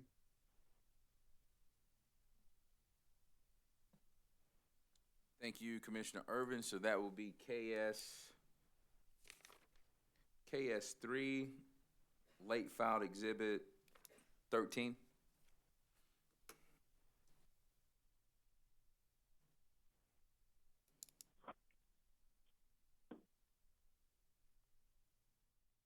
And obviously the company or the party have a chance to respond to that. You may want to go ahead and open a docket, Mr. Chairman, just so they'll have an opportunity to respond. All right, and so we will leave 14 open for the company's response. Thank you, sir. Hearing exhibit 14 is open for the company's response to KS3, which is a late filed exhibit, and will be entered as hearing exhibit 13. The company's response will be hearing late filed exhibit, hearing exhibit 14. Other commissioner questions for Mr. Searcy? Mr. Chairman. Yes, Vice Chair Belzer. Good afternoon, Mr. Searcy. Thank you for your testimony today. Good afternoon, Commissioner. I appreciate some of your comments. I did want to ask a question about the, had to do with the solar assumptions, and let's see if I find my place here. I believe you testified that Dominion did not provide any incremental solar value for winter capacity, that the runs, the modeling assumed 0 winter capacity. Is that correct? Yes, Commissioner, that's correct.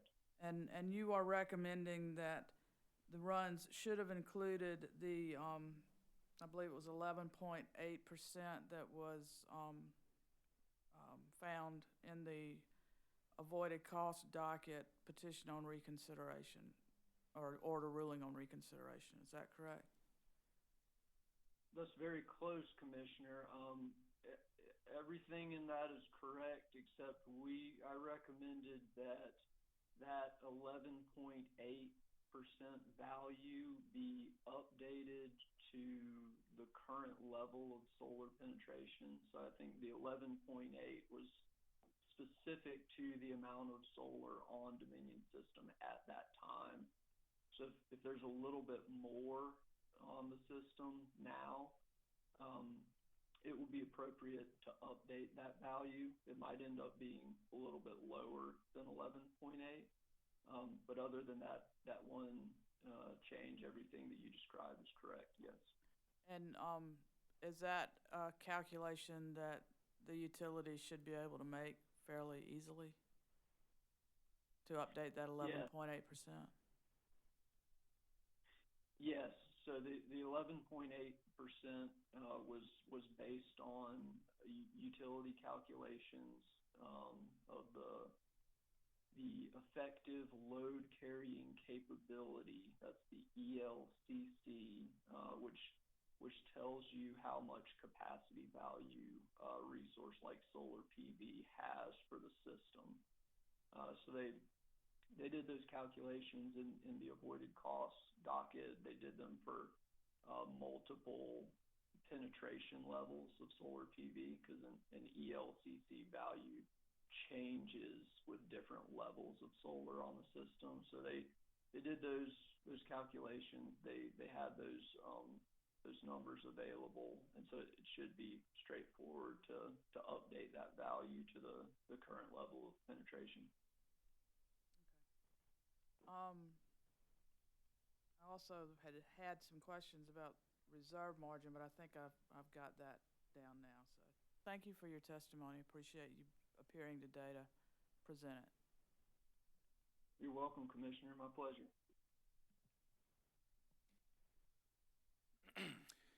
Any other commissioner questions for this witness? Mr. Chair? Commissioner Williams. Mr. Searcy, good to see you. Thank you for being here. My questions start with more of a reflection of some of what I've heard over the past 3 days. And that is that the company projections do not include PPAs in the short term. And what I think I heard said that there was no demand. And that seems in conflict with what you've just shared. So I'm like for you to kind of educate me so that I understand what I've heard between your testimony and previous testimonies. Sure, Commissioner. Yeah, that's a good question. And I heard some of that testimony and discussion as well from the previous days. So, you know, what Dominion's witnesses have said is we don't have any capacity need right now. We have enough generating capacity to meet our peak demand. In fact, we have more than we need. And so we don't need to think about adding new resources.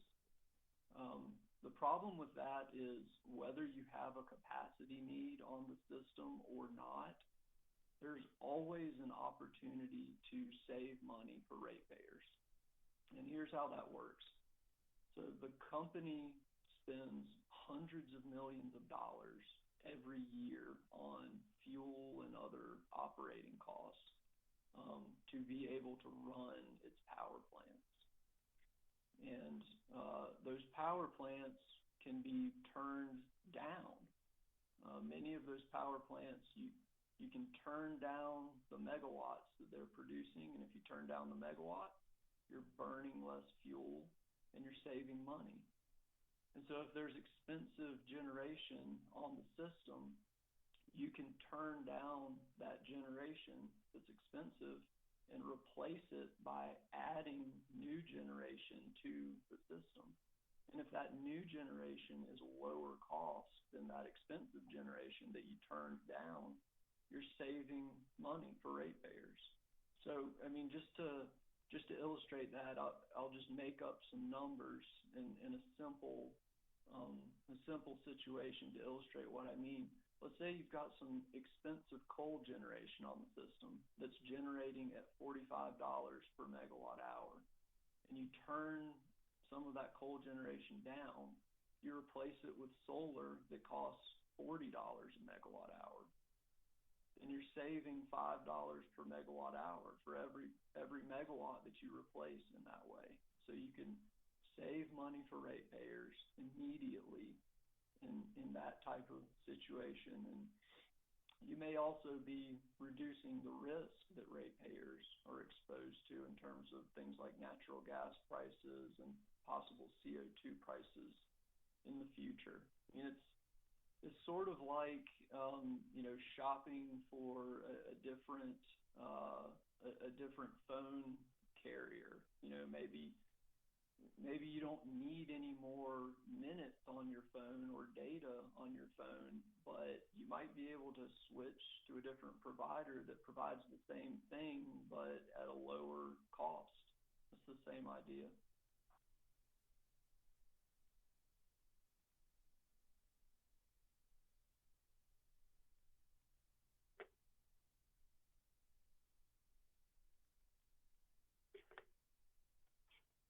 Commissioner Williams, would you please turn your microphone on, ma'am? Yes, I will. Thank you. My next question has more to do with being new to this particular case, but at the end of the IRP, there's a Solar Business Alliance Appendix A with some scenarios. Could you talk a little bit about the role of that and how it relates to the updates that the company has given us since that was produced? Yes, I can.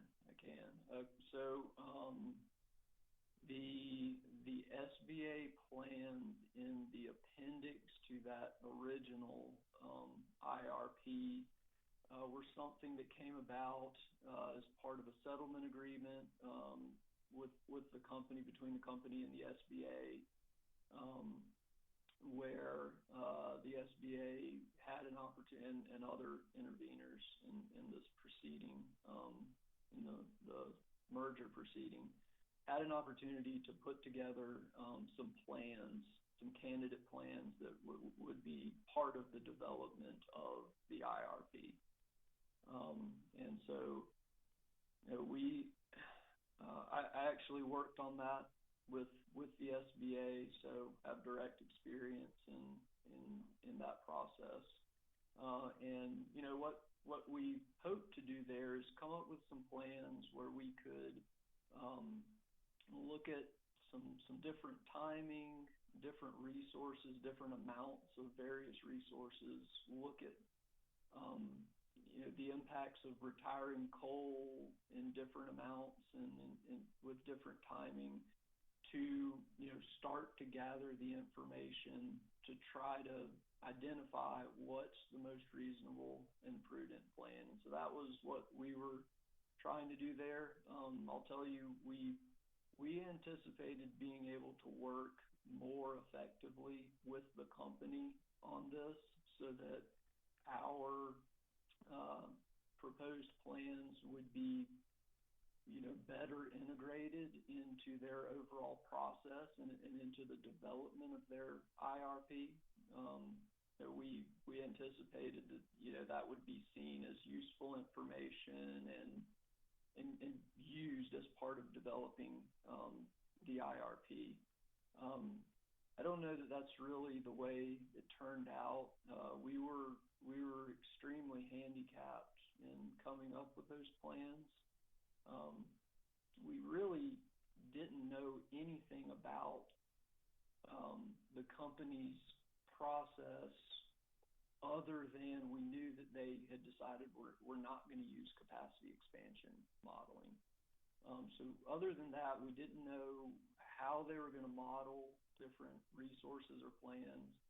We didn't know basic things like their load forecast or what other candidate plans they were expecting to model or thinking about modeling. So we were really pretty in the dark trying to come up with these plans. Although, I think that we did a pretty good job, nevertheless, coming up with some helpful potential plans that could have been a good way to guide some of the development, even if none of those plans ended up being the most reasonable and prudent plan. We didn't necessarily expect that one of them would be. I called the company's approach to planning a needle in a haystack strategy because, without a capacity expansion model, there are millions of possible plans. There are literally millions of possible plans, and just trying to put together plans arbitrarily, it's a needle in a haystack strategy. It's going to be pretty difficult to identify the best one. And so, we didn't necessarily expect we were going to just hit on that in 5 plans, in 5 tries. But we hoped that was going to provide some information to guide the further development. And honestly, I think that it did. If you look at the results in that appendix in the original IRP, I think it suggests that those plans with earlier coal retirements, with more clean energy, they appear to be pretty competitive and pretty low risk. I think that certainly suggests that moving in that direction could be beneficial for ratepayers, and it certainly suggests that more work there is needed to further refine those indications. Thank you. That context is very helpful. My last question has to do with what you described as narrow CO2 modeling. I think you hit on it in your statement, but could you give me a little bit more background on what you mean by their modeling of CO2 being too narrow? Sure, Commissioner. Okay, so they modeled two CO2 prices. One of those is zero CO2 price, and the other was $25 a ton, escalating at I think 2% a year, which by 2050 takes it up to I think $40 or $50 a ton, and that $25 a ton price point escalating up to maybe $40 or $50 is just too low. I mean, there is a substantial possibility and likelihood that we could have a price on carbon that is far higher than that, meaning multiple times that amount. And because that's a substantial likelihood, that is part of what the company should be modeling in its scenario analysis. Scenario analysis is all about envisioning what situation might we find ourselves in the future. And let's make sure we test these different plans under all of those possibilities. And so if we might find ourselves in a situation where there's $100 a ton CO2 price, then we have to model that possibility, and we have to have the data, the cost results that tell us how would these different plans perform if that is the scenario that we end up seeing. And there's a similar point here for the gas prices.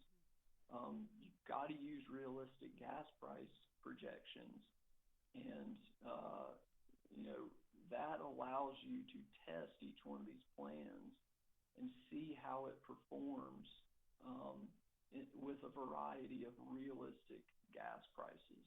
So that lets you see how each plan performs in a given scenario, how much it would cost in a given scenario, but it also lets you do risk calculations. So you can measure for each plan, how does this plan perform in terms of the risk that ratepayers are exposed to because of the fact that we do not know what gas prices are going to look like in the future or what CO2 prices are going to look like in the future.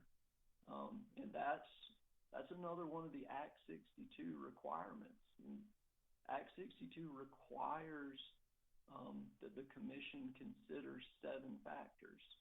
One of those factors is commodity price risk, and one of those factors is diversity of generation supply. Those are both things that have to do with uncertainty and risk, and that speak to the fact that we don't know which one of these scenarios we're going to end up in. The future is uncertain, and all else being equal, you want to have a lower risk plan. I mean, if you're looking at two plans, if you're comparing two plans to one another, if they have about the same costs, but one of them is lower risk, it's a pretty easy choice that you want the one that is lower risk. And so, to be able to identify, well, which plans are low risk, which plans are high risk, which plans have a lot of commodity price risk, for example, and which don't have as much, you have to measure that risk. You have to measure for those two factors to be able to consider them. And so that's one of the things that I do in my testimony. And, just briefly, the finding is that if you add solar PPAs to your plan, that's reducing your risk, really at the same cost as the company's plan. So same cost, less risk, that's a pretty easy choice. And that's using the company's results, which again, the company's made multiple unreasonable assumptions. The company's using gas prices that are too low, CO2 prices that are too low, and PPA prices that are too high. So, but even with those flawed assumptions, you can still see that the solar PPA plan is lower risk than the company's preferred plan, RP2. Now, you know, that type of relative risk profile it's about the only, you know, tentative conclusion that you can really draw from the results that we have right now. And I can draw that conclusion because if we use reasonable gas prices and CO2 prices, then the cost of gas and CO2 are just going to go up. So a plan with solar PPAs is only going to be more favorable. It's the risk-reducing aspect of solar PPAs is only going to be more pronounced. So, you know, I can draw that conclusion from these results, even though they're flawed. But that's almost the only conclusion that you can really draw from this, even tentatively. And as I've said, we're recommending some additional modeling runs, a limited number of them, that would give us a credible basis, that would give us cost results that we can actually reliably use to do these comparisons of cost and risk between the plans. Thank you, Mr. Searcy. Appreciate it. My pleasure. Thank you, Commissioner. Yes, Commissioner Caston. Mr. Searcy, I've heard a lot of numbers through this week thrown out, and I believe in your example that $45 versus $35 was a hypothetical situation. What I'm trying to understand is whatever those relative numbers are, whatever they are in reality,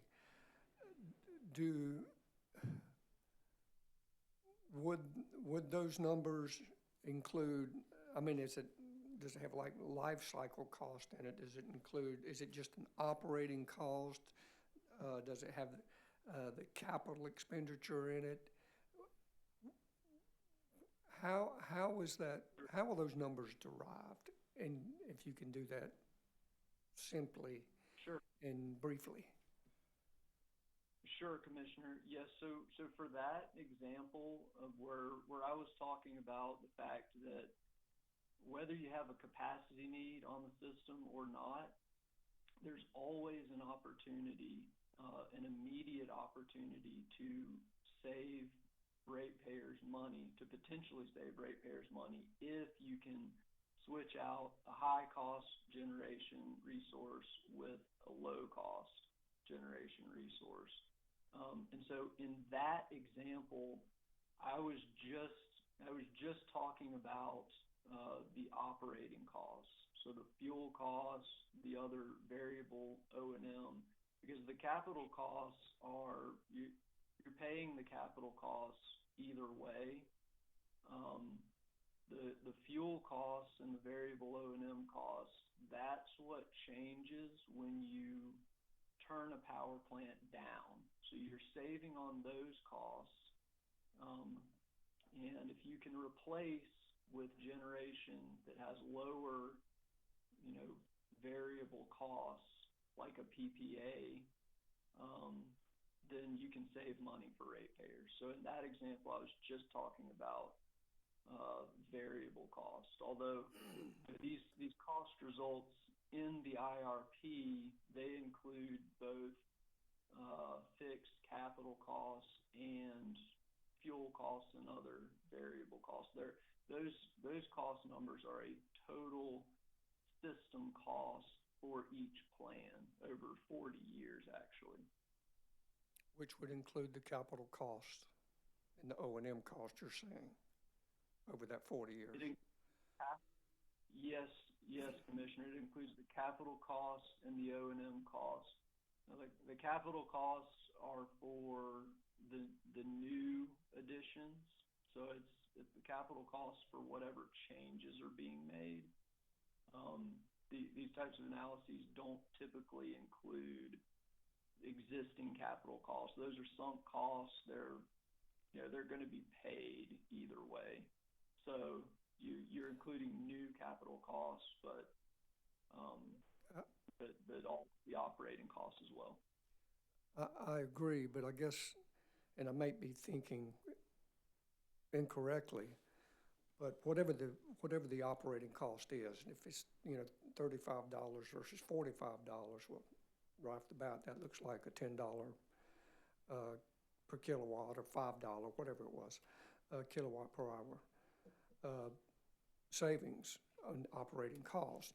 However, if my capital cost was 10 times more and I only had 20 years to recover that, or 5 years, or 25, or 40, or whatever, and I work that in, it may not be. That's all I'm asking.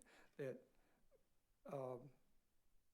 and I think you've answered it, but to me, that life cycle cost and what that capital cost is over that period of time, it matters. True? Correct? Yeah.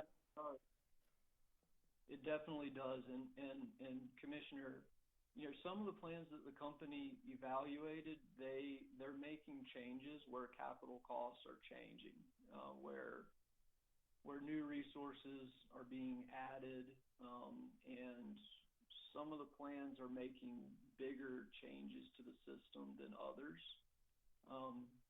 And that's appropriate. And in fact, they really should have modeled even additional plans making even bigger changes. And, coal retirements, I think, is one of the things that really looms large here. There are significant additional opportunities with coal retirements. If coal generation is expensive, and you retire some of those megawatts and megawatt hours from the system, then you'd be replacing those. You'd have to replace those at least to a large extent with other resources. And so that type of plan, you could be making much bigger changes to the system. And in my opinion, the company really did not fully assess those opportunities. I mean, they didn't even consider the possibility that. Mr. Chairman, this is Chad Burgess for Dominion Energy. I would object to this response. Commissioner Casson simply asked this witness if his understanding was correct, which is a simple yes or no answer. And I understand that Mr. Searcy's been going on a long time here with these pretty simple questions, and I know he's got to get somewhere. So I would just simply ask that the witness be directed to focus on the questions being asked of him, and then let's move on to the next subject. Thank you, Mr. Chairman. Mr. Chairman. Response, Attorney Witt. In South Carolina, we've always been allowed to explain our answer. So I'm sure that council would like to have a simple yes or no and move on. But in South Carolina, we're always allowed to explain our answer. And the commissioner is asking questions that's important to him, and I think he should receive the answer that our witness is trying to provide.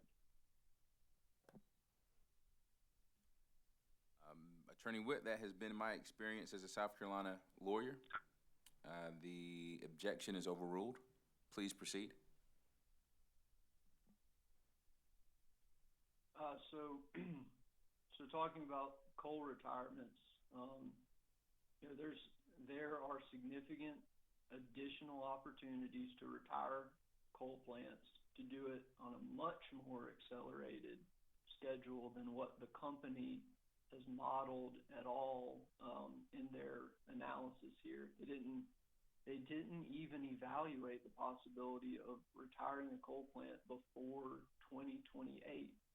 And because they didn't model that, no one knows whether that might be good for ratepayers or not. We cannot know that unless the company models it. And so, there could well be many additional plans that we could model that could retire coal plants, and that would necessitate adding larger amounts of additional resources to the system. And you can You can look at the possibility of adding different types of resources, but that certainly, you'd be looking at bigger transformations and faster transformations of the company system. You can do that. You can do it with the modeling tools that the company is using, and you can do some of it right now. You can do more of it later. We're recommending 2 plans be modeled, and those 2 plans really are not making large changes. We're saying let's model a plan where you're adding 400 megawatts of solar PPAs in 2023. That's shifting about 3% of the generation from coal and gas to solar. Other than that, our proposed plan is exactly like the company's preferred plan. So it's a modest change that we're proposing modeling. And then we have another proposed plan that we think should be modeled that's that same thing, but also adding some battery storage PPAs in 23 as well. So those are very modest differences from the company's selected plan, RP2. But you certainly could be modeling much bigger changes that, certainly coal retirements would drive the need for additional new resources. And that might be the most reasonable and prudent plan. That might be a very economical and lower risk plan for ratepayers. Okay, thank you. In your brief response, you actually answered, I think you did, and I want to make sure you did, another quick question I was going to ask you, because I've also heard some question or consternation about how many either models they looked at or what they had in their portfolio. I think 8, 7, and I don't know what the number should be. I mean, should it be 12, 15, 20, 3? But if I understood you correctly, you were saying there's really not that much difference. You think if they did these 2 other, I guess, analyses, then, you're probably in that sweet spot. Is that correct? Well, that's what we've proposed, knowing that we can't just do an unlimited number of additional modeling runs. And I'll tell you, Commissioner, that capacity expansion modeling tool, that really helps you sift through, again, the millions of possible plans. And that really helps you narrow down all of the possible plans, so you're not overlooking anything, but then you take a small subset based on the capacity expansion modeling results, and you evaluate that small subset further. Now, again, Dominion decided not to use that type of modeling in this proceeding, and the result of that is any plan that anyone might want to evaluate and see how much it costs and how risky it is, you have to do a modeling run for each plan. So, maybe we'd love to do 1 million runs to check 1 million plans, because we want to get the best possible plan for ratepayers. But, that's doing that many runs isn't going to be practical on a reasonable timetable. And so, that was our constraint. We wanted to propose some additional modeling runs, and we've got some very specific, the modeling runs, the assumptions, the analysis that we believe would be reasonable to do is all in my testimony in detail. But in short, we are proposing just a couple of additional candidate plans that would then be compared just against the company's preferred plan, RP2.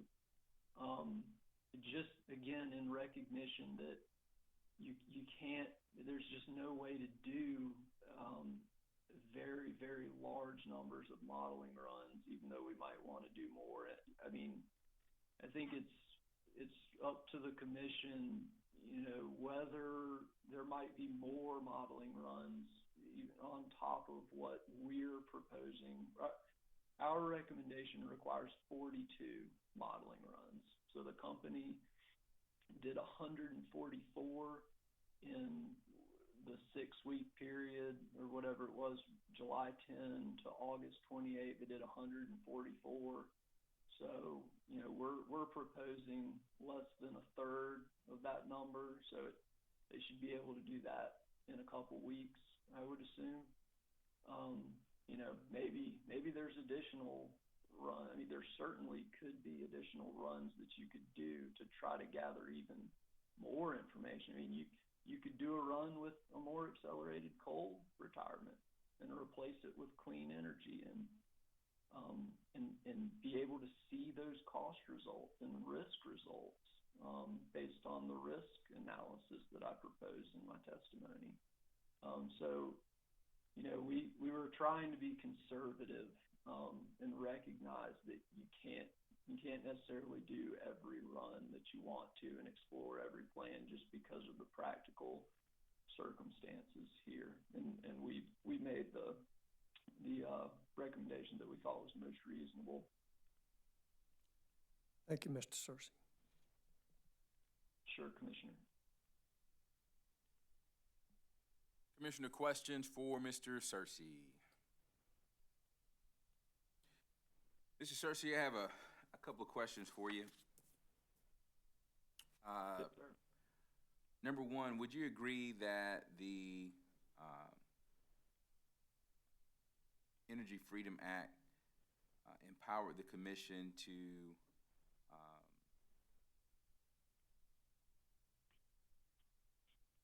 protect rate customers from rising utility costs through this new IRP process?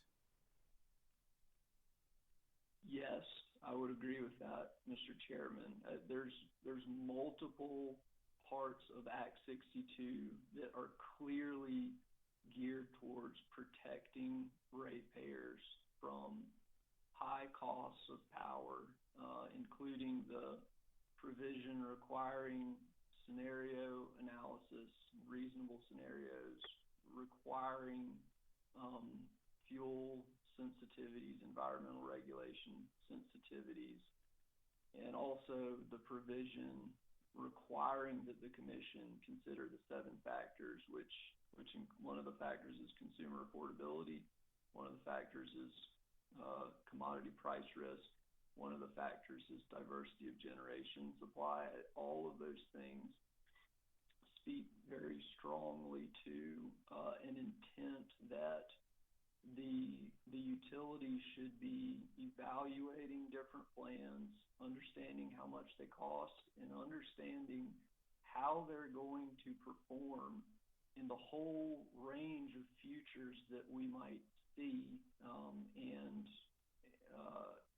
evaluating whether they are low risk or high risk or somewhere in between, and, you know, balancing that with the other factors. And you know, in some of the other Q&A, I expressed the opinion that if you got a couple of plans that you're looking at and they cost about the same thing, but one of them is lower risk for ratepayers, reducing the risk that ratepayers are exposed to me, that's a pretty clear choice.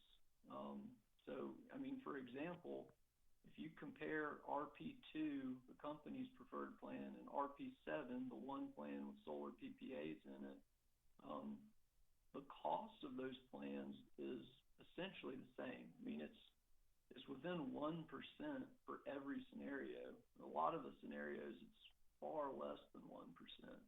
And sometimes RP7 is lower cost than RP2. Sometimes RP2 is lower cost than RP7. But I mean, what that all adds up to is, from a consumer affordability standpoint, those two plans cost the same, essentially the same. But from a risk standpoint, from my analysis, shows that RP7 with solar PPAs is lower risk. It reduces the commodity price risk that customers are exposed to, and it enhances the diversity of the company's generation mix. And those things serve to protect ratepayers. And I think it's important to recognize something about cost recovery here. With these, we're talking about natural gas prices and CO2 prices. Those are the uncertainties that are being examined here. Those are costs that flow through the fuel rider, right? And in utility regulation, we call those pass-through costs, because the company passes their costs through straight to ratepayers. So if the company spends $250 million on natural gas one year, ratepayers pay $250 million. If the company has to spend $350 million next year because gas prices went up, ratepayers pay $350 million. I mean, ratepayers are 100% exposed to these risks that we're talking about, gas prices and CO2 prices. Dominion, the company, Dominion's shareholders are not exposed at all. They're completely shielded from those risks. There's no impact to shareholders if gas prices go up. All of that is getting passed through the fuel rider, and I think that's really important to understand. And one more thought that I'd love to add to this is, I've seen the company has testified and said, we can change our plan if something changes. If gas prices go up, we'll just change our plan.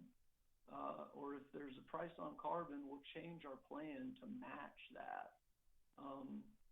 But being able to change your plan in a reactive manner, so making changes to your plan after something has happened, does not necessarily protect ratepayers. In some cases, it's not going to protect them at all.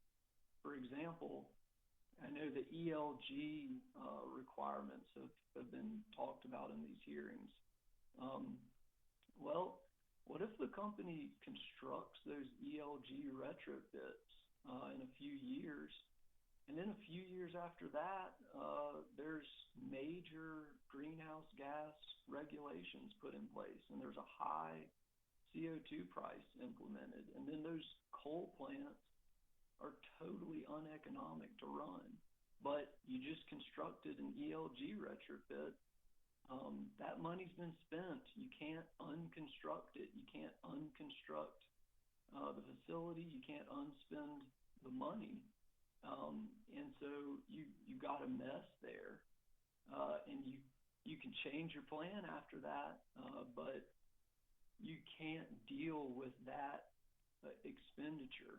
And so, then you're going to have a situation where everybody's saying, why should we have to pay for this? It's not being used. And the utility's saying, I got to recover my costs. And that's a bad situation. No one wants to be in that situation. So in that case, yeah, you could change your plan after that happened, but it doesn't help ratepayers. And then there's another not as extreme example, but also very important, is what if gas prices go up? Well, the company might say, well, we'll just change our plan. And maybe part of that is we're going to turn down some of our gas units, and we're going to turn up some of our coal units, so that we're not as exposed to the gas prices, and customers aren't having to pay for that. Well, they can do that, but coal is more expensive than gas generation-wise, so you're not entirely mitigating that higher cost. But also, the company is getting 45% of its generation right now from natural gas, and you're not going to go from 45% to 0% in a year or even 5 years. So, you know, those types of costs, I mean, ratepayers are just exposed to them. And you can make changes in a reactive manner, but it's not necessarily going to protect ratepayers. The better approach is pick a low-risk plan, pick a quote-unquote robust plan, or you oftentimes hear the always acceptable plan, a plan that does pretty well no matter what is going to happen.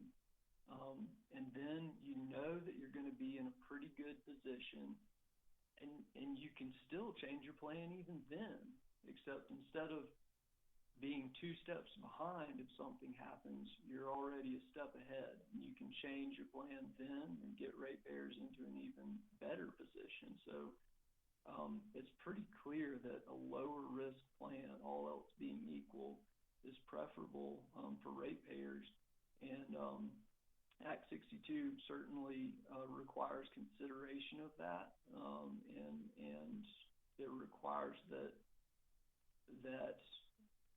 it suggests strongly that a lower risk plan is something to be valued. Thank you, sir. And you would agree that the commission is charged to determine that the proposed IRP represents the most reasonable and prudent means of meeting the electrical utilities energy and capacity needs at the time the plan is reviewed. Right? You understand that, understand and agree with that? Yes, I do. I agree with that. But in your testimony, I understood you to say that the company used multiple unreasonable assumptions, analyses. Did I hear you right when you said unreasonable as opposed to reasonable? That's correct, Mr. Chairman. The company used multiple unreasonable assumptions in their analysis. And so one of those unreasonable assumptions is the price they assumed for solar PPAs. They just assumed a price that it's too high. It does not match the real world prices that we've seen in the Carolinas in the market for projects that have signed PPAs and or are actually generating power right now. So it's out of sync with reality. It's an unreasonably high assumption for solar PPA costs. And then, you know, the other really big ones that I've talked about are the natural gas price assumptions. All 3 of their natural gas forecasts are too low, and they're substantially too low. And that one is really important. That is one of the most important factors driving system operations and the revenue requirement results of these modeling analyses is the price of gas. And so all of their gas price forecasts are too low. And so that is causing all of the results that they've produced to just be unreliable. And the other one is the CO2 prices. They don't have a high CO2 price that covers what we could realistically see with a CO2 price. And because they're not including a high price that covers what we could realistically see, all of those runs that assume a CO2 price, those are unreliable. They are unreliable in a way that is favoring coal and gas generation and disfavoring resources like solar PPAs and DSM. Well, and thank you for your answer. Well, considering that the General Assembly, through Act 62, identified that it was critical to protect ratepayers from rising utility costs, considering that the commission is charged with holding the company to the most reasonable and prudent standard, and considering that you opine that the company used multiple unreasonable assumptions, in your opinion, what does the company stand to gain to present for our consideration an IRP that is so lacking, in your opinion? Yeah, that's a great question, Mr. Chairman. You know, The company is a regulated monopoly utility, right? And we regulate monopoly utilities for very good reasons. We've been doing it for 100 years. We regulate them because they have a state-granted monopoly to sell electricity. Nobody is allowed to even attempt to sell electricity at the retail level in Dominion, South Carolina's service territory, except Dominion. And so we regulate the company's rates. You all, the commission, set their rates, because if the rates weren't regulated, they could set their rates as high as they want to, and there's no competition to give them to create market discipline and make sure that they have reasonable prices. And by the same token, they might want to build a lot of power plants and spend a lot of money and put all of that into rates so that they can make a lot of money for their shareholders. I mean, they realistically have a fiduciary duty to their shareholders to help them earn profits. And the primary way that they do that is building power plants and power lines and other assets. And, you know, so there's a motivation there to keep market share and to attempt to own as much of the generation assets as they possibly can. That's going to be good for their shareholders. So we have to regulate and make sure that they're not overbuilding their system. They're not choosing to build a power plant that they own when they could be buying power from some other producer, an independent power producer, which they would not profit from, but maybe lower cost or lower risk, better overall for ratepayers. So we regulate to make sure that those things don't happen. And you know, right now, obviously the company has put forth a plan where nothing happens for the next 15 years. It's a do nothing plan. Now, maybe that's because the company is still trying to find its way in terms of this new clean energy economy, where folks want cleaner energy. They want companies want cleaner energy. Maybe the company is still trying to find its way in terms of being able to compete with independent power producers like members of the SBA when it comes to building solar PV or storage assets. Maybe the company is still finding its way when it comes to a resource like DSM. And they don't really know yet, how can we do this so that our shareholders are profiting, and how can we do this in a competitive way? So, you know, my best guess is there's a do-nothing plan, in part because the company is motivated to keep its market share, and if there is an opportunity for independent power producers to come in and take some of that market share because they can produce at a lower cost or maybe lower risk fashion, that's a threat to the company's market share.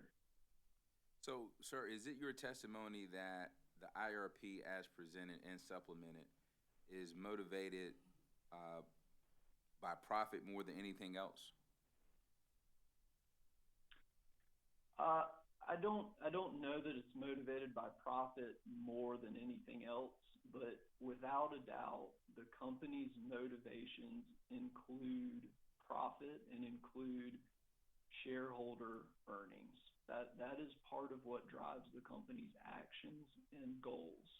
It's not the only thing, of course, but it's part of the equation. And I think the commission has to recognize that and keep it in mind, and that we regulate in order to make sure that profit motive isn't taking over, and that ratepayer interests are being represented and being appropriately balanced, so that we've got a reliable power system that's also affordable, low risk for customers, and increasingly clean.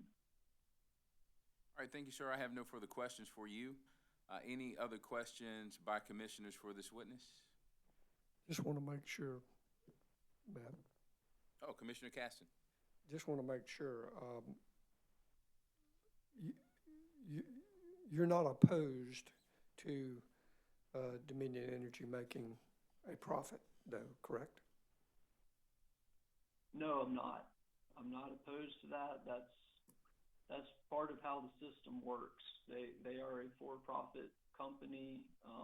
That's how things have been set up. I don't think that's a bad thing. The SBA member companies are for-profit companies as well. Not opposed to them making a profit, but I think that those profit motives, again, we have to understand that they exist, they're there, and they partially motivate what the company wants and what its goals are, including in a proceeding like this and its proposals. And it's critical for the commission to recognize that when they're thinking about how to balance the company's needs and desires and goals versus ratepayer needs and desires and goals. Thank you.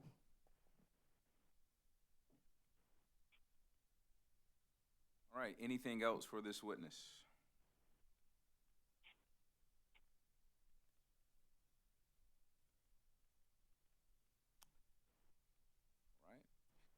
All right. Sir, you may step down from the witness stand subject to being recalled. Thank you, Mr. Chairman. Thank you for appearing.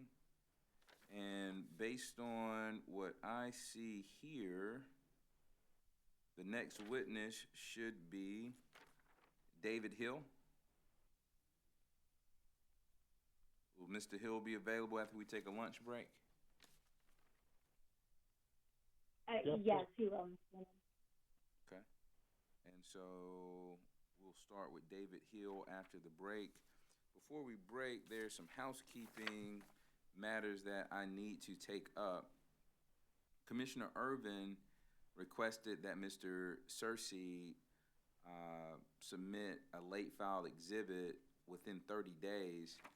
However, that will create a issue for us to meet our deadline. We already have an existing deadline for November 9th for proposed orders. So what my general counsel and what the commission is asking is whether or not Mr. Searcy can get that late filed exhibit in by October 21st. And you don't have to answer that question now, sir, but just if you could get with Mr. Witt on that so we will know. We would like to see that by October 21st and then give the company an opportunity to respond with the deadline of October 28th. Sure, Mr. Chairman. I don't think that would be a problem at all. Okay. All right. Chairman Williams? Yes, Is that ma'am. also possible for the late file exhibit that I requested? I don't think that should be an issue. Do you remember the exhibit number? 7? So late file exhibit 7? And who was requested to make that late file exhibit? Ms. Summer, witness. Ms. Summer, witness Summer. Okay. And so- Mr. Chairman, the company also had requested an opportunity to respond to that as well, which was late filed exhibit number 8. Okay. So we're asking for late filed exhibits 7 and 13 to be submitted by October 21st, and late filed exhibits 8 and 14 to be submitted by October the 28th. Mr. Chairman, Yes, Vice Chair Belzer. may I suggest that we add language that no later than, nothing prohibits the party from submitting earlier than those dates? Absolutely. Actually, we would appreciate it if you could submit those late filed exhibits earlier, as early as possible. Okay, if we don't have any other housekeeping matters, we're going to break for lunch. Please join us at 3:15. Rejoin us at 3:15. Thank you. Thank you.